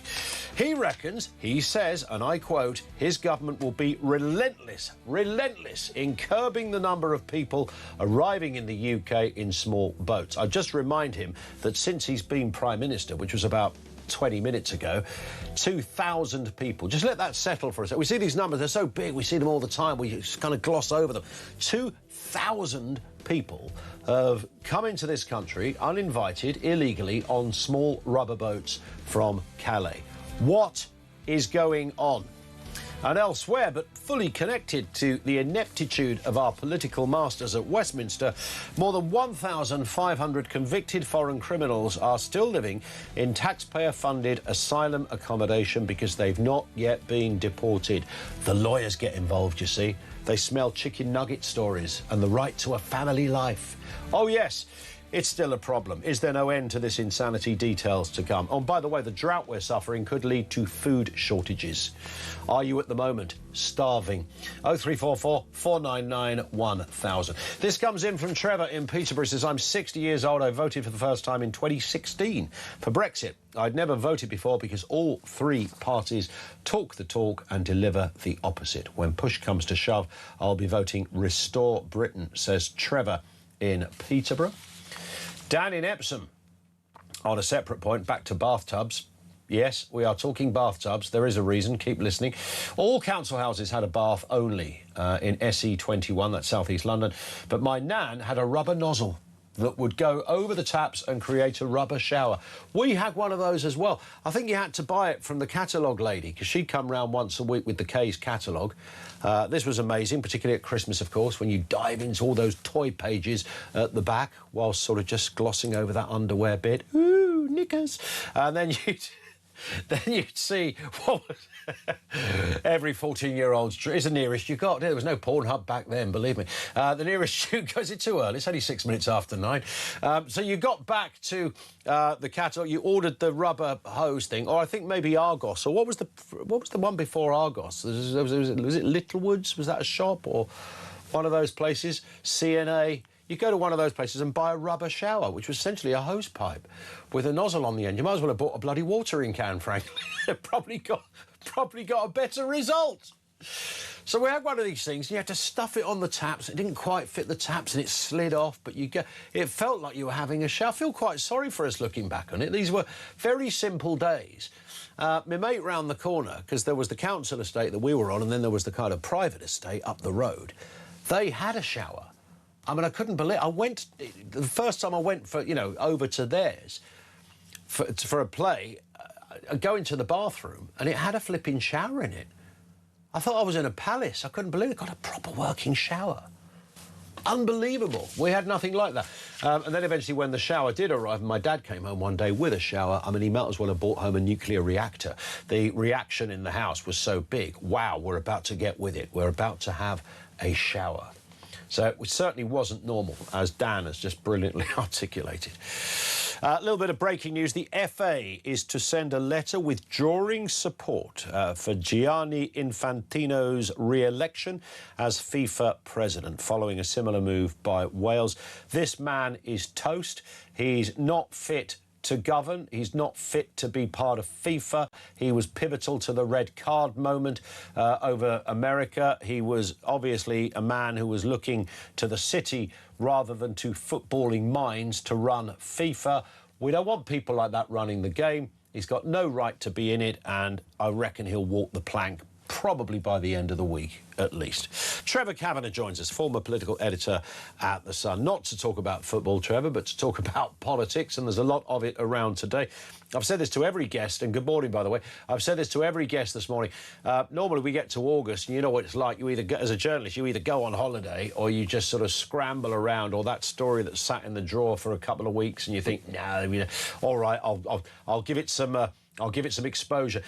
There's nothing around, and today we get this incredible story from Rupert Lowe, which affects, of course, reform, because he's essentially made a video recording saying that he would quite like to join forces with Nigel Farage. I think we should just, before we speak, Trevor, can we just remind ourselves of Rupert Lowe and what he said? This is just a snippet from that video.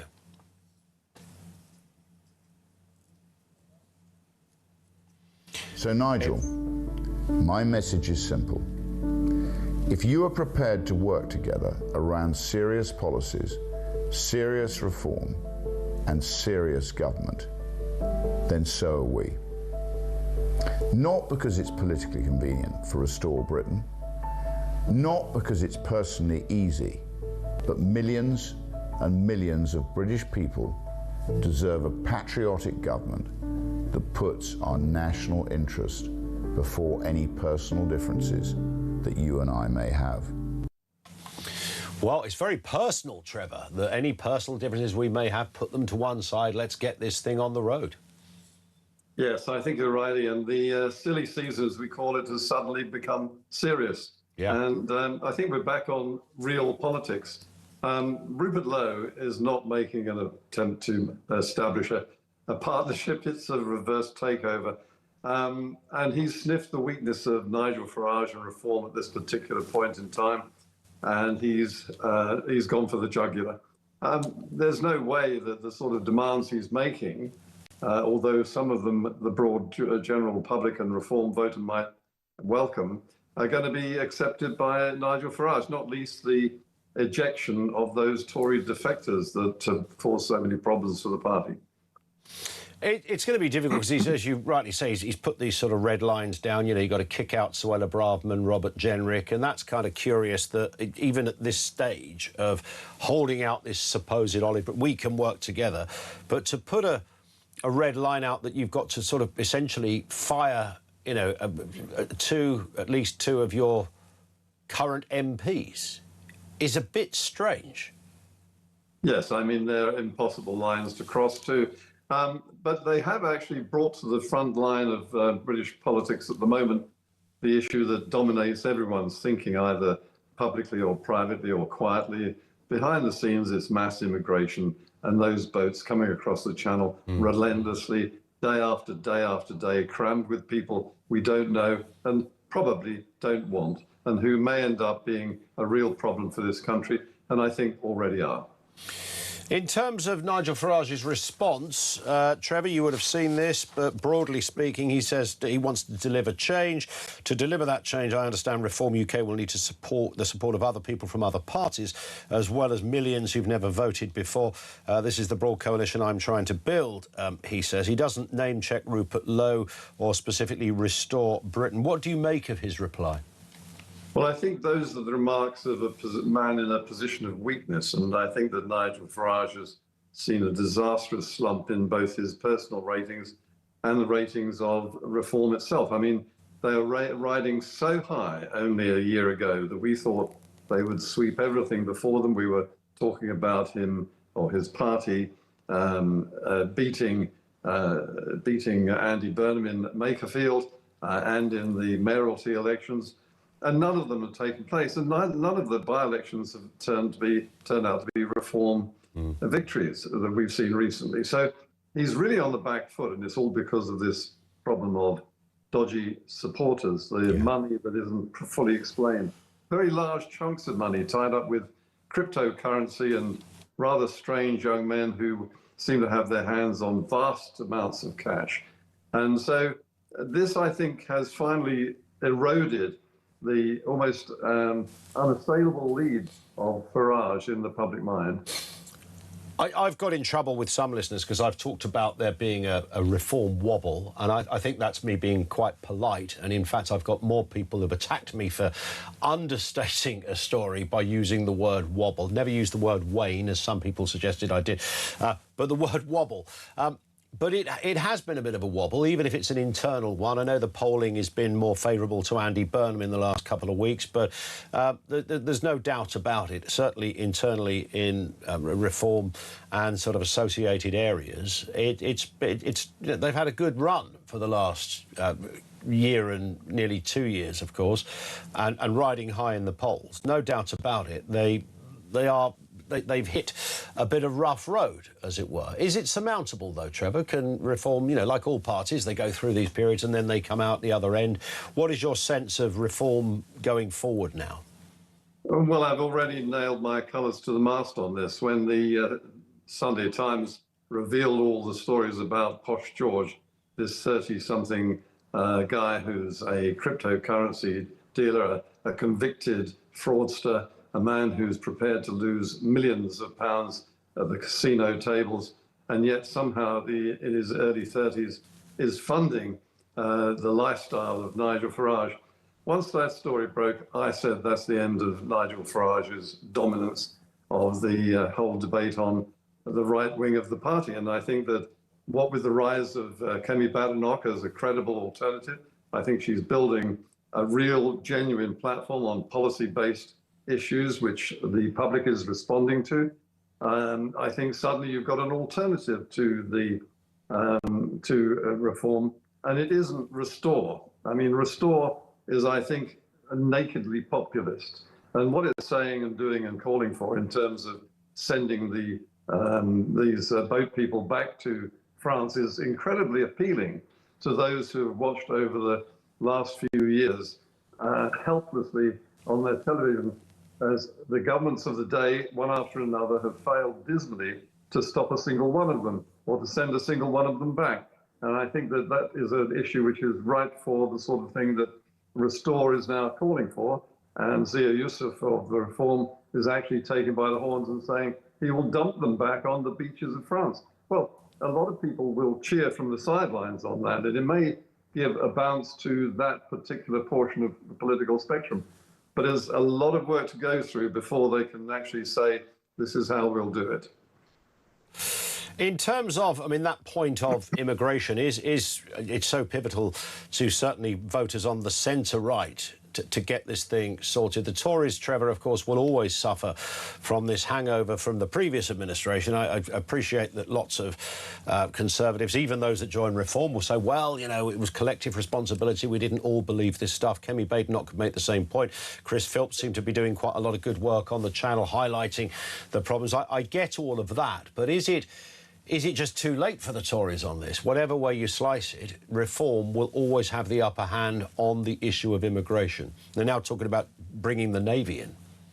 Yes, I think that they'll have a big resonance with a lot of people. The problem with Nigel is that while people respond very favourably to him personally and to the things he calls for, including everything from UKIP onwards, leaving the European Union and now immigration.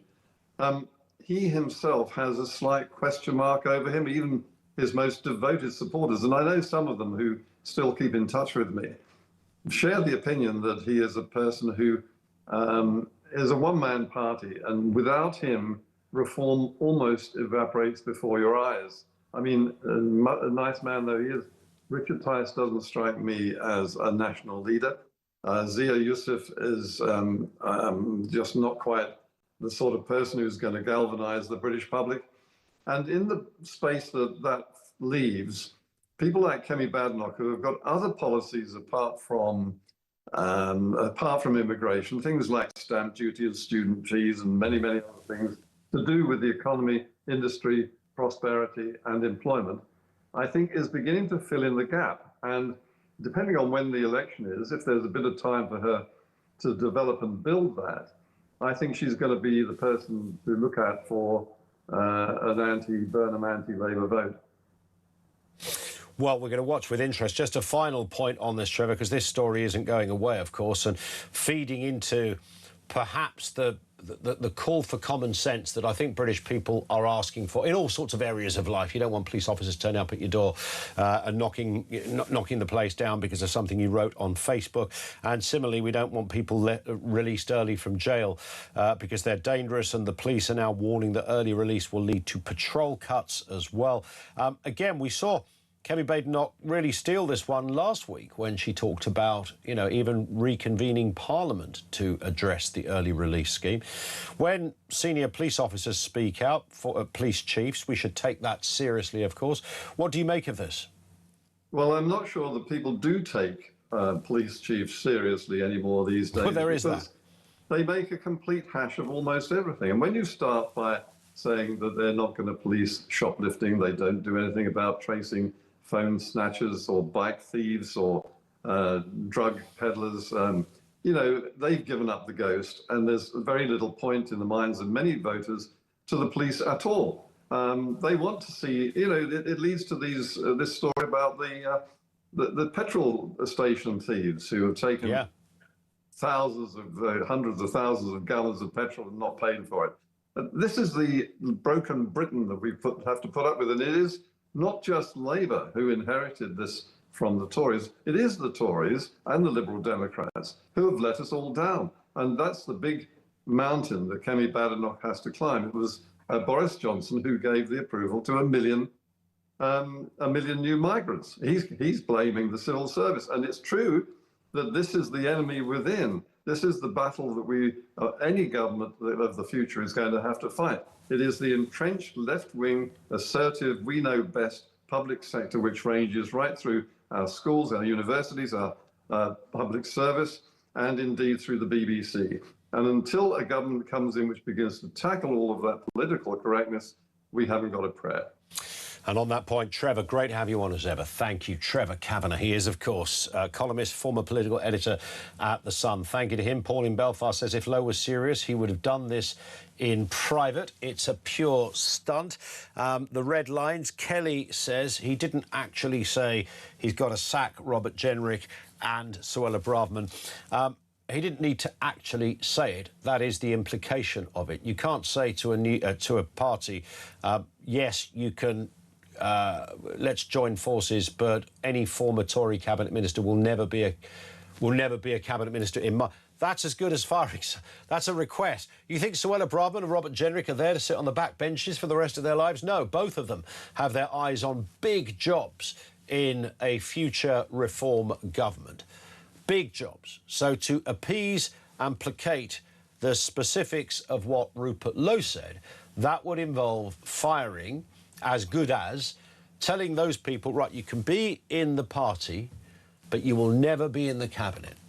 You think Braverman and Jenrick are going to hang around with that? Not in a million years. He's asking them to go. End of story. So whilst Kelly is correct, he didn't say sack them. He just said don't really promote them or employ them in any meaningful way. Just keep them languishing on the back benches. That's not an appeasing deal. That's not a compromise. That's a heavy stipulation that can't really be met, if at all. 0344 499 1000. Let's get a voice note on the Reform Restore Pact suggestion.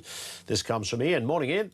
Morning, Ian. Ian from Hemel Hempstead. Firstly, I've got to say you're filling Jez's shoes admirably. Well done. Great start to the week. This thing about Lowe and Farage, I think the danger is if they were to come together for any election, and I can't see it because from what I can make out, they don't like each other very much, then both of those parties would lose voters because there are voters in each party that don't like the other party. I think the best option is for them to stay separate, harvest all their individual votes, and then after an election, look to see whether a coalition is the way forward.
Welcome to Down the Local, the show that goes from pub to pub across the country, speaking to the punters about the subjects driving us all nuts at the moment. That's Rachel Reeves, Rachel Thieves, Rachel McCounts. I don't really know Meghan Markle. I know Meghan Markle's from Suits, that's about it. I don't know about anyone else, and I don't know where this is going. I have 0% beard, and I feel raising the flag, I think, is symptomatic of this desperation. Is public transport good value for money?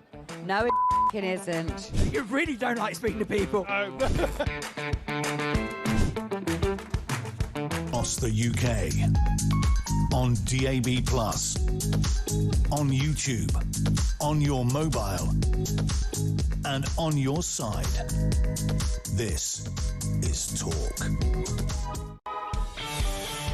It is indeed Talk.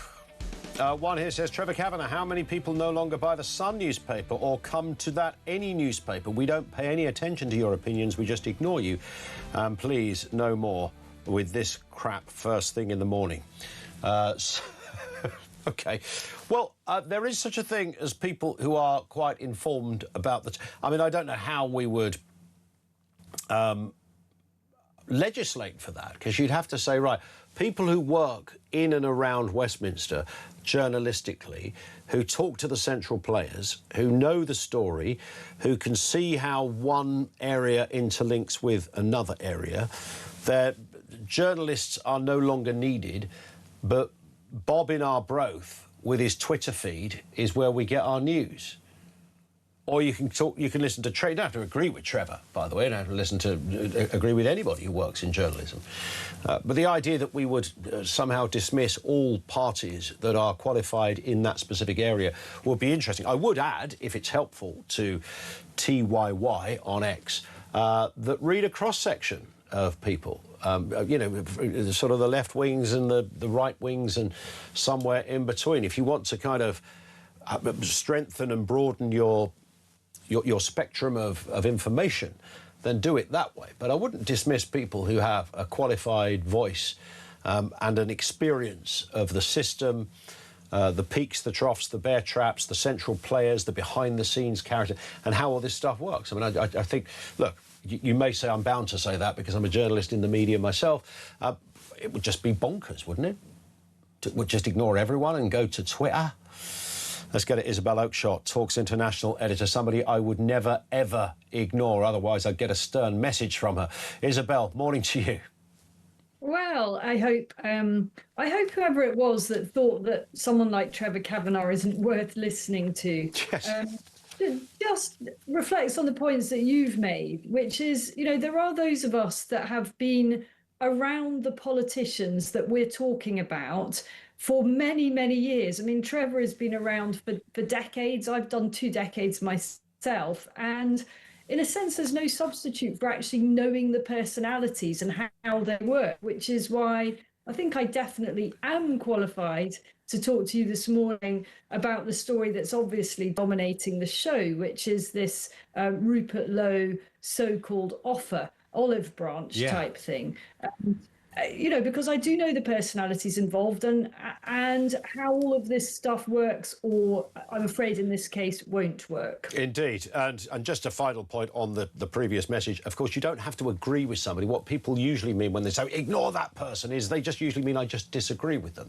You know, I'm not big on Polly Toynbee, but, you know, frankly, you know, I don't dispute that she can write a column, and on occasions they might be worth a look at. I mean, rarely, fair enough, but you take my point. Exactly. It's just good to hear from different perspectives. Correct. I heard Paul Richards on your show earlier. I could agree with a few of things. You know, he was a Labour special advisor long ago when I was political editor of the Sunday Times, and he's got expertise on how governments work, how prime ministers work, and so on. So, yeah, there we go. That's my plea for an audience. Absolutely right. Yeah, good cross-section of views. Nothing wrong with that. And the more qualified, obviously, the better.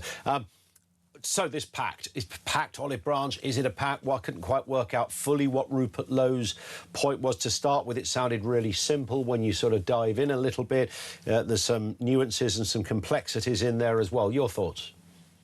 Well, I want to say something a little bit positive and constructive first, which is that, I mean, personally, I agree with most of the conditions he laid down. I agree with most of his points about the state of our borders, the need for very, very large-scale deportations, the need to reassert our British values, the need to reinforce Christianity. These are things that so many reform supporters can get behind. And there, I don't agree at all on the death penalty.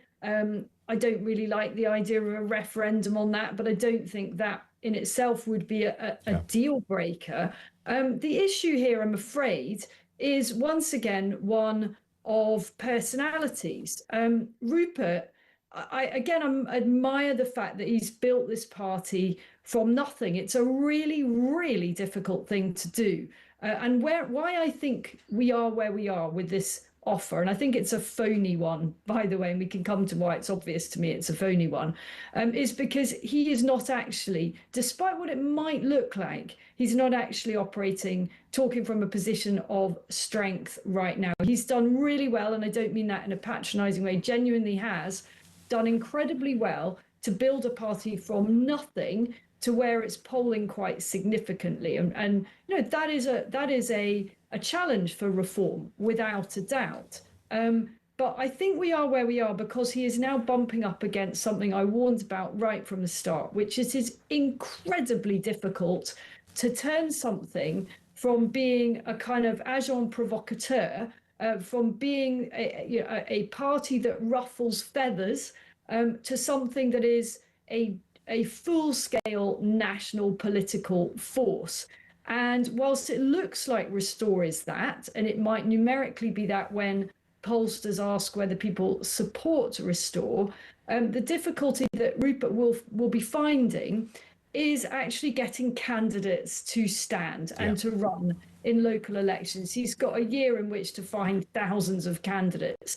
And that is a huge kind of operational challenge, not to mention the vetting, which I think will be, Reform has had plenty of well-documented problems with vetting. Restore will have at least as many, probably times two, because it does attract a certain type of character. And party leaders can't control who's attracted to them at all times. So again, that's not a criticism of him. But that's what I think he's up against. I think he's realizing that actually the mechanics of building a party are really very complex and time-consuming and incredibly expensive. And people talk about how Elon Musk supports Restore. I don't believe that Rupert Lowe has reported any donations from Elon Musk so far through the Electoral Commission. I haven't looked at that myself, but I understand, as far as I know, there are no donations reported. So is this financial support? Has it ever come through? What form is it taking? Does Rupert Lowe have the money to match his ambitions? So that's where I think he's coming from. And here's the other thing. I think that he has significant links with the Tory hierarchy. I think the Tory hierarchy, the Tory elements within the party leadership in the Tories have thought that Rupert Lowe is pretty useful in taking a chunk of votes off Reform and have been playing along with him. And I think that the Manchester mayoral result, which is a good one for Restore, has perhaps rattled the Tories that were doing business with Rupert, and there has been a fallout there. I think there's a fair bit may come out about this in coming days or weeks. And so he's on his own. And that's why I think that he is making this offer, not from a position of strength, but from a position of pragmatism. He also knows it's not going to happen. Why? Because he and Nigel just really, really heartily dislike each other. You interviewed Zia earlier. There's obviously a very bad blood there. Yep. Zia generously said he'd do what was in the interests of the country. It's just not going to happen. It's not workable. I'm sorry. Things do come down to personalities in politics. Absolutely. And these personalities just can't do this. And these were, they weren't more than a little bit of a bit of an office riff. These run deep, of course. These disagreements between the central players in Reform and with Rupert Lowe. So I simply can't see how they could, break bread in any form. Just a word, if you would, though, Isabel, on what you were saying about the Tories, because I keep hearing this, and I've spoken to people myself who've kind of shone a little bit of a light onto this. There is a bit of a conversation going between Rupert Lowe and the Conservatives. I can see why that might work in terms of damaging Reform, and therefore the chief beneficiaries could be the Conservatives. But everything else Rupert Lowe talks about isn't very Kemi Badenoch-like. So how is that working? Well, I don't think it is working, and that may be why... Or how is it meant to work? I don't know precisely. There's a lot of digging to be done here, but I understand that there are a number of characters on the Tory side have been meeting Rupert Lowe in a secret setting. I know where and what that is, but I'm not going to say it here because I don't want to just spout stuff without fully checking it out. But I think it is probably safe to say that there have been meetings with outriders, various representatives, and perhaps they've been discussing some kind of future plan in which they might be able to work together. But the thing about Rupert Lowe is it's all on his terms. He, as you can see from that supposed offer he made, he knows that the conditions that he put there are completely unrealistic. Nigel's not going to sack Robert Jenrick or Suella Braverman in order to work with Restore. It's just not going to happen. I actually understand why Rupert would want that to be a condition, because a lot of people raised eyebrows at bringing in senior Tory figures who were so closely associated with the betrayals of 14 years. But it isn't going to happen. They are huge assets to Reform. And Rupert Lowe knows it's not going to happen. And, you know, to be fair on him, his publicity stunt, and that's what this is worked quite well. You know, he's had a load of airtime. We're talking about it now. And people have different views. But my view is this isn't going to happen, and it comes from a pretty informed position. Yeah, I agree completely. It isn't going to happen. Just a word on Reform. They've got a sort of another layer of policy to immigration, talking about bringing in the Royal Navy. They are looking at this sort of Ceuta-style invasion as being a bit of a warning shot as to what can happen when countries are rudderless and borderless, and the Navy could be the answer. Well, of course we can stop the boats. I just find it extraordinary when people jump up and down and say it's all too difficult. The French stop the boats when it suits them, but only when it suits them. Now, if the French can stop the boats when it suits them, then one of the many things that we can do is make it suit them more often. And we don't make it suit them more often by continuing to chuck hundreds of millions of pounds their way for them to pick and choose when they bother intervening. If it were me in charge, I'd be going to war with them on a tariff front, just as Trump does. I would be putting enormous pressure on the French to do what they already do occasionally when they can be bothered, and that is to stop the boats. And it should be that simple, and I really believe it is. Yeah, no, it should be that simple, but also, if they won't, then of course we can. Of course. You know, what is the point of the Navy? What is the point of the Navy if it isn't to protect our borders 100%. And protect our waters? And this isn't some kind of far-off thing. We're not trying to protect Easter Island at this point. We're talking about the Channel, one of the busiest shipping lanes in the world. It's not that difficult for our Navy. Isabel, thank you as ever. Good to see you again. Isabel Oakeshott, Talks International editor. Over to you, 0344 499 1000. Peter Barnes with us in just a couple of moments as well. This is Talk.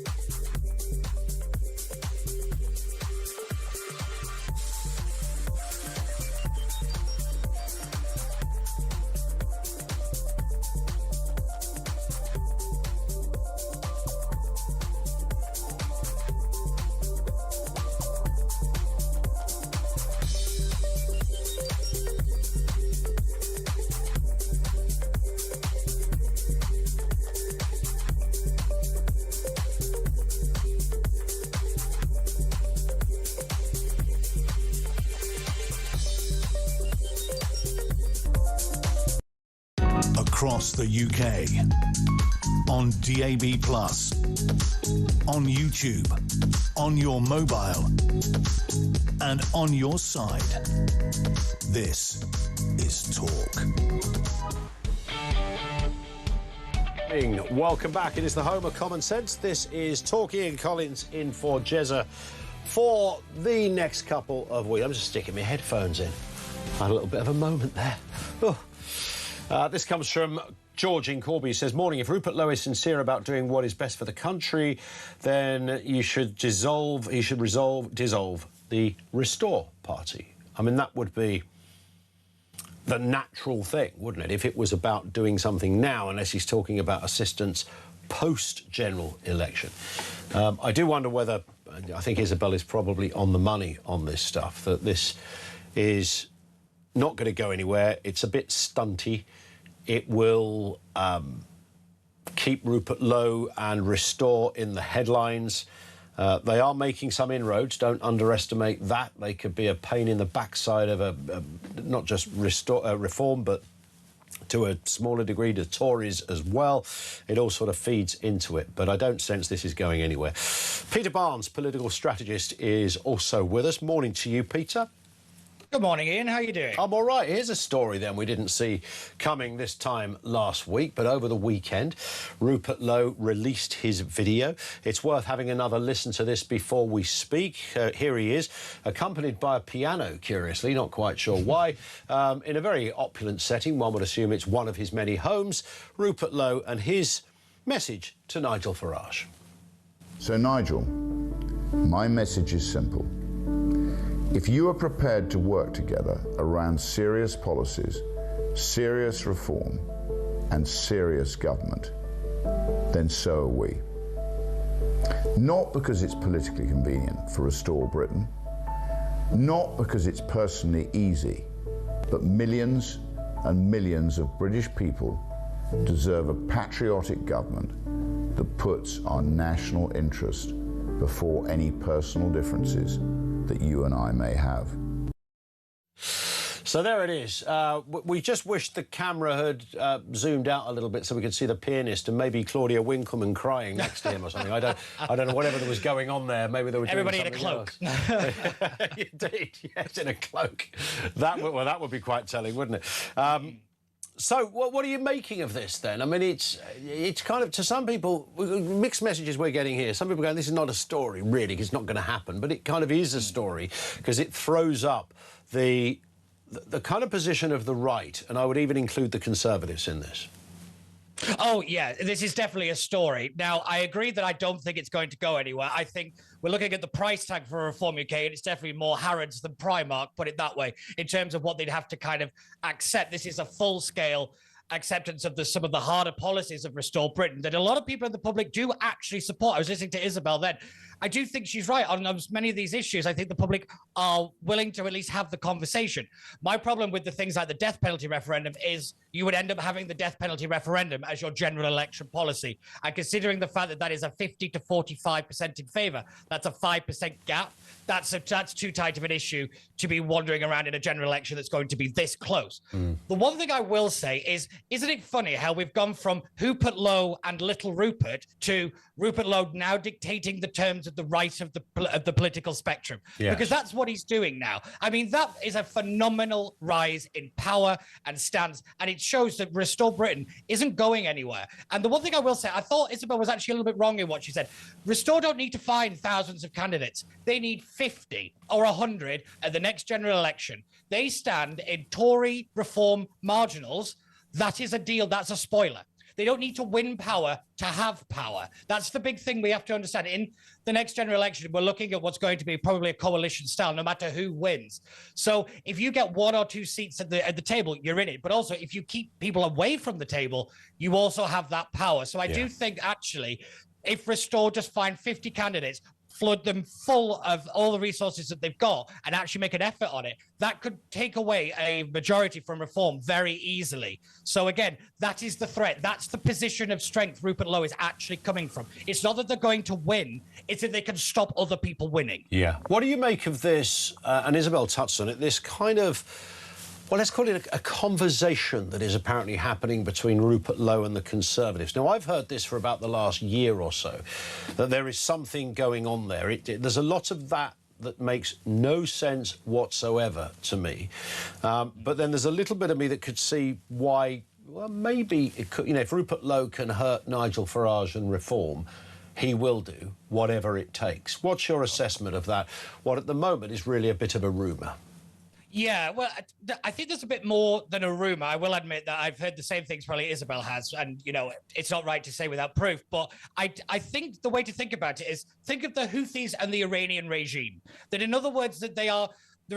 some people in the Tories think that they can use Restore to attack Reform without the Tories having to attack Reform, because they, obviously the Tories have got the 14 years of baggage, so therefore they're open to attack very easily. If you keep having Rupert Lowe around, you can use them as a weapon against Reform. That's maybe some of the thinking. Now, whether it works is all rather here to there, because fundamentally, even if the right unites, when you add up all of the electoral votes for the last 2 by-elections and the mayoral election, the right still loses. It's not that the right needs to get together and we magically win elections. It's actually the fact that the right isn't convincing the public that they are credible enough to govern the country. That's the real issue on the table. It's nothing to do with the fact that we all can't get along with each other. We're Tories and, you know, and Reformers restore. We're not supposed to get along. It's what we're very famous for. But what I will say is we have to be more credible. That means that when it comes to policy, it's detail. It's not headlines. It's how are we actually going to do something? And until the right learns that lesson,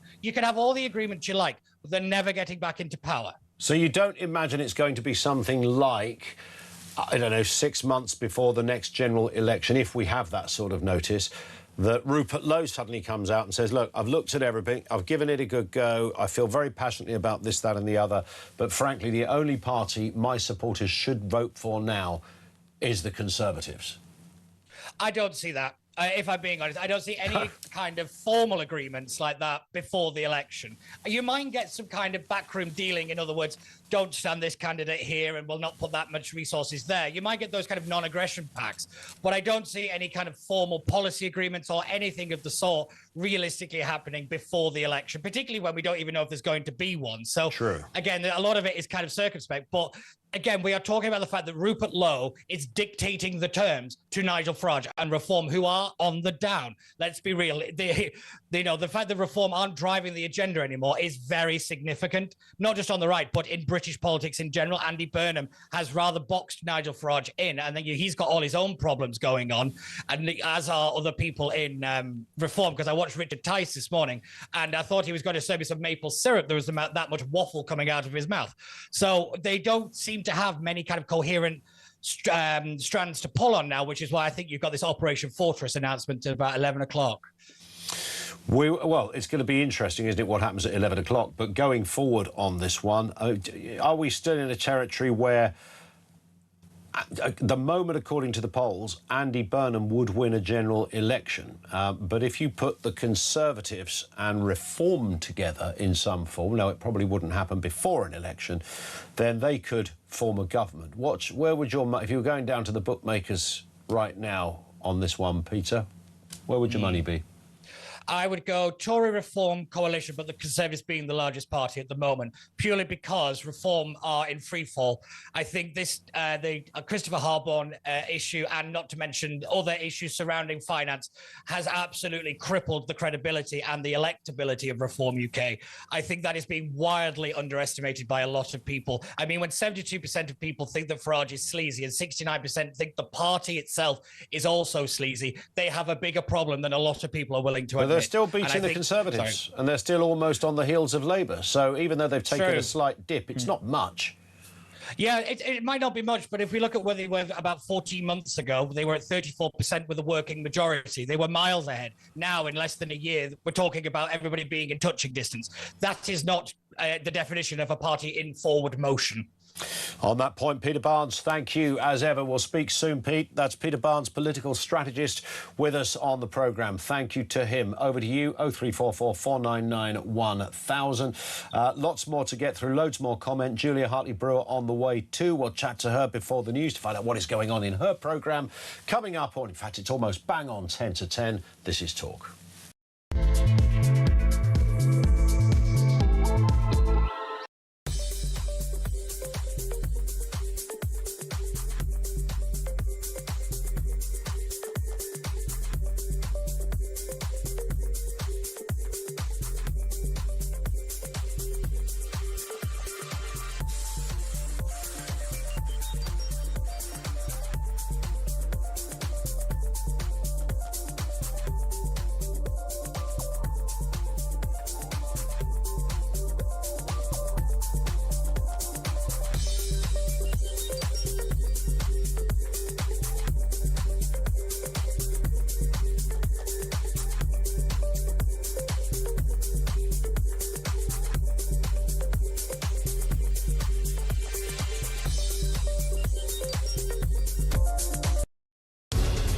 .9,000 people are leaving Morocco because apparently it's war-torn.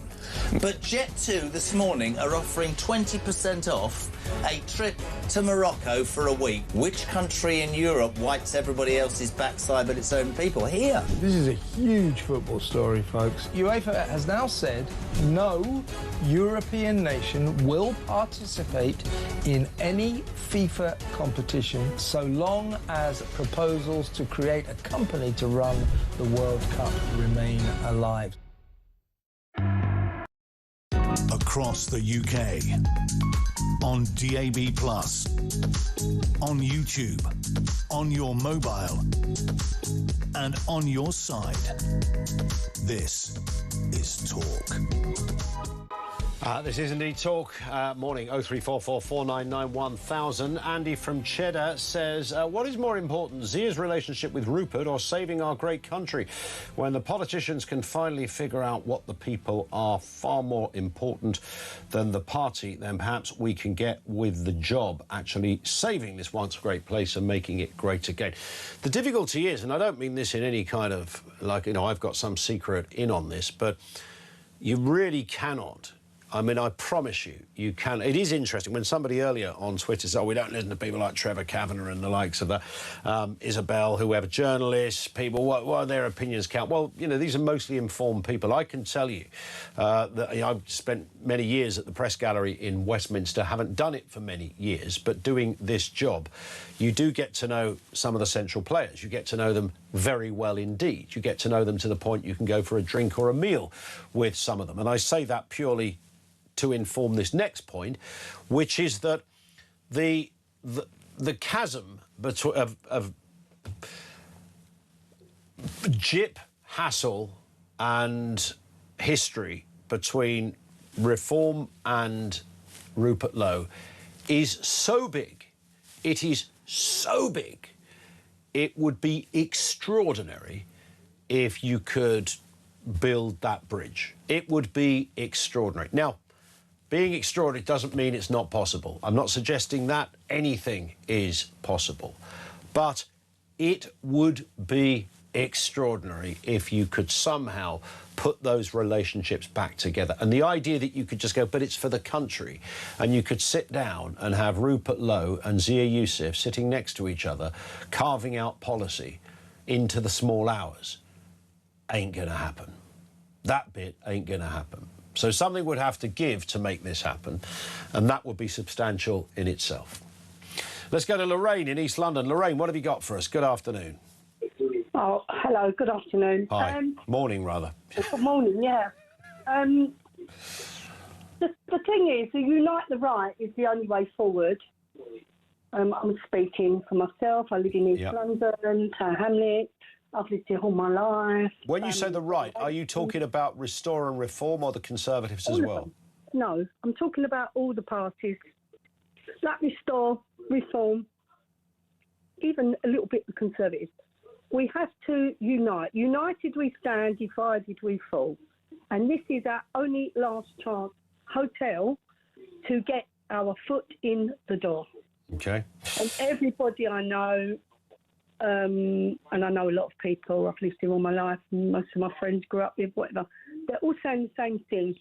And I think that they should, I'm a Reform member, so I think they should get over their schoolyard scuffles and egos, just join up for the sake of the country, because it's the only chance we're going to have.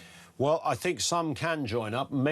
Some of those, if there was some kind of pact, is likely to happen after an election, and that would be if Reform became the largest party, but not enough to form a government, then they would have no choice. But, of course, that would mean getting embedded with the Conservatives, unless there happened to be a proliferation of Restore MPs. We will see. Listen, Lorraine, thank you for that. I hear the story. I hear what you say replicated right across the country on a daily basis. John is in France. Hello, John. Morning to you.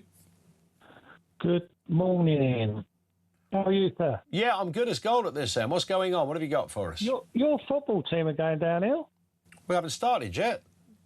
£10 million fine, no transfer. 10 million quid? I mean, it's pocket money to these boys. A big old boardroom. Getting over the time we beat you at Loftus Road 6-0. Yeah, that was about 1971. It wasn't. Anyway, it wasn't. It wasn't. I believe the thing you. that hasn't been factored in here is the terror attacks. Go up. Well, they're coming. Simple as that. They won't be all. They can't all be stopped. They will all. There'll be another Manchester or something along those lines where these people will kill the likes of us. That hasn't been factored into. So you're sensing there is, and are you saying this is directly linked to channel migration? Of course it is. They're all talking about Iranians coming across. Yeah, there's a big issue around that. Of course there is, and for some strange reason, someone's decided not to stop it. What everybody wants to ask is, why do our socialist want these people here? Why? What possible good is all of this immigration doing for Great Britain? Why do they want them here? I don't understand it. Why do we want 10 blokes in HMO in a street in Bolton whose only thing they can do is drive taxis or work in a kebab shop? I hear you. Listen, John, your phone line, sadly, is sort of slightly got the better of us. But thank you, John. Your broad point is made. John in France. We've only got 30 seconds, Laura Jane in Hampshire, but I'm sure you can do it for us. What would you like to say? I can. Isabel, I bow to her knowledge. Obviously, she has the inside thread on this. But I believe that we can do it if Ben Habib was the umpire in between those two. If we really put our shoulder to the wheel, reconciliation isn't really the word I would use, as Grace did earlier. But I feel very strongly that I have been really wanting this to happen. I know my 30 seconds are up, but honestly, please, Ben, go in there and be the umpire. Got it. Laura Jane, succinct stuff. Thank you very much indeed. Julie Hartley-Brewer just walked in. You know what was strange when you walked in? We've got to be succinct. I just be succinct. When you walked in, I actually sat up like a school teacher had walked in the room. I was one step away from standing up, frankly, like it was back in the day. Apparently. Did you have to do that at school? No, but you know what our teacher did do? Our teacher told us a story of, this was in primary school, of how they used to do the standing up. So they brought it back in. This one Fair teacher. enough. Yeah, not for the school. Just Just one teacher. Just for you. Made you stand in the corner looking at the It was wall. just me. I quite liked it, actually. A bit of respect. Yes. Always had one of those. Right, we're going to start doing this for Ian when he walks in the morning. Yeah. Simple as that. Everybody rise. Yeah. Anyway, as always, been away. Not much going on. No, that's right. Whenever Hartley-Brewer goes on holiday, big stories. This is genuinely 9/11. Slight invasion of Spain. It's not mainland Europe. I mean, that was just extraordinary. It's still ongoing. They haven't all gone home. No, they haven't all gone Our home. channel boats, 2,000 under Burnham, but don't worry, Burnham's going to be relentless. He's going to be relentless. So it's all Don't solved. be so cynical. It's all solved. He went to Dover, Julia. He wore a suit and everything. A suit to Dover. It's all solved. In 30 degrees heat. Nigel Farage has got a plan. So has Rupert Lowe. We're going to be discussing all of that. Quite a lot going on. Yeah, but they've got these plans. I mean, I've seen all your interviews this morning, and it's just like, they're all kind of skirting around each other. I mean, you know as well as I was saying, I wasn't giving anything away there, but the arguments between some of these people are so big, you cannot imagine. And personal. You cannot imagine them sitting around having a coffee and an after eight.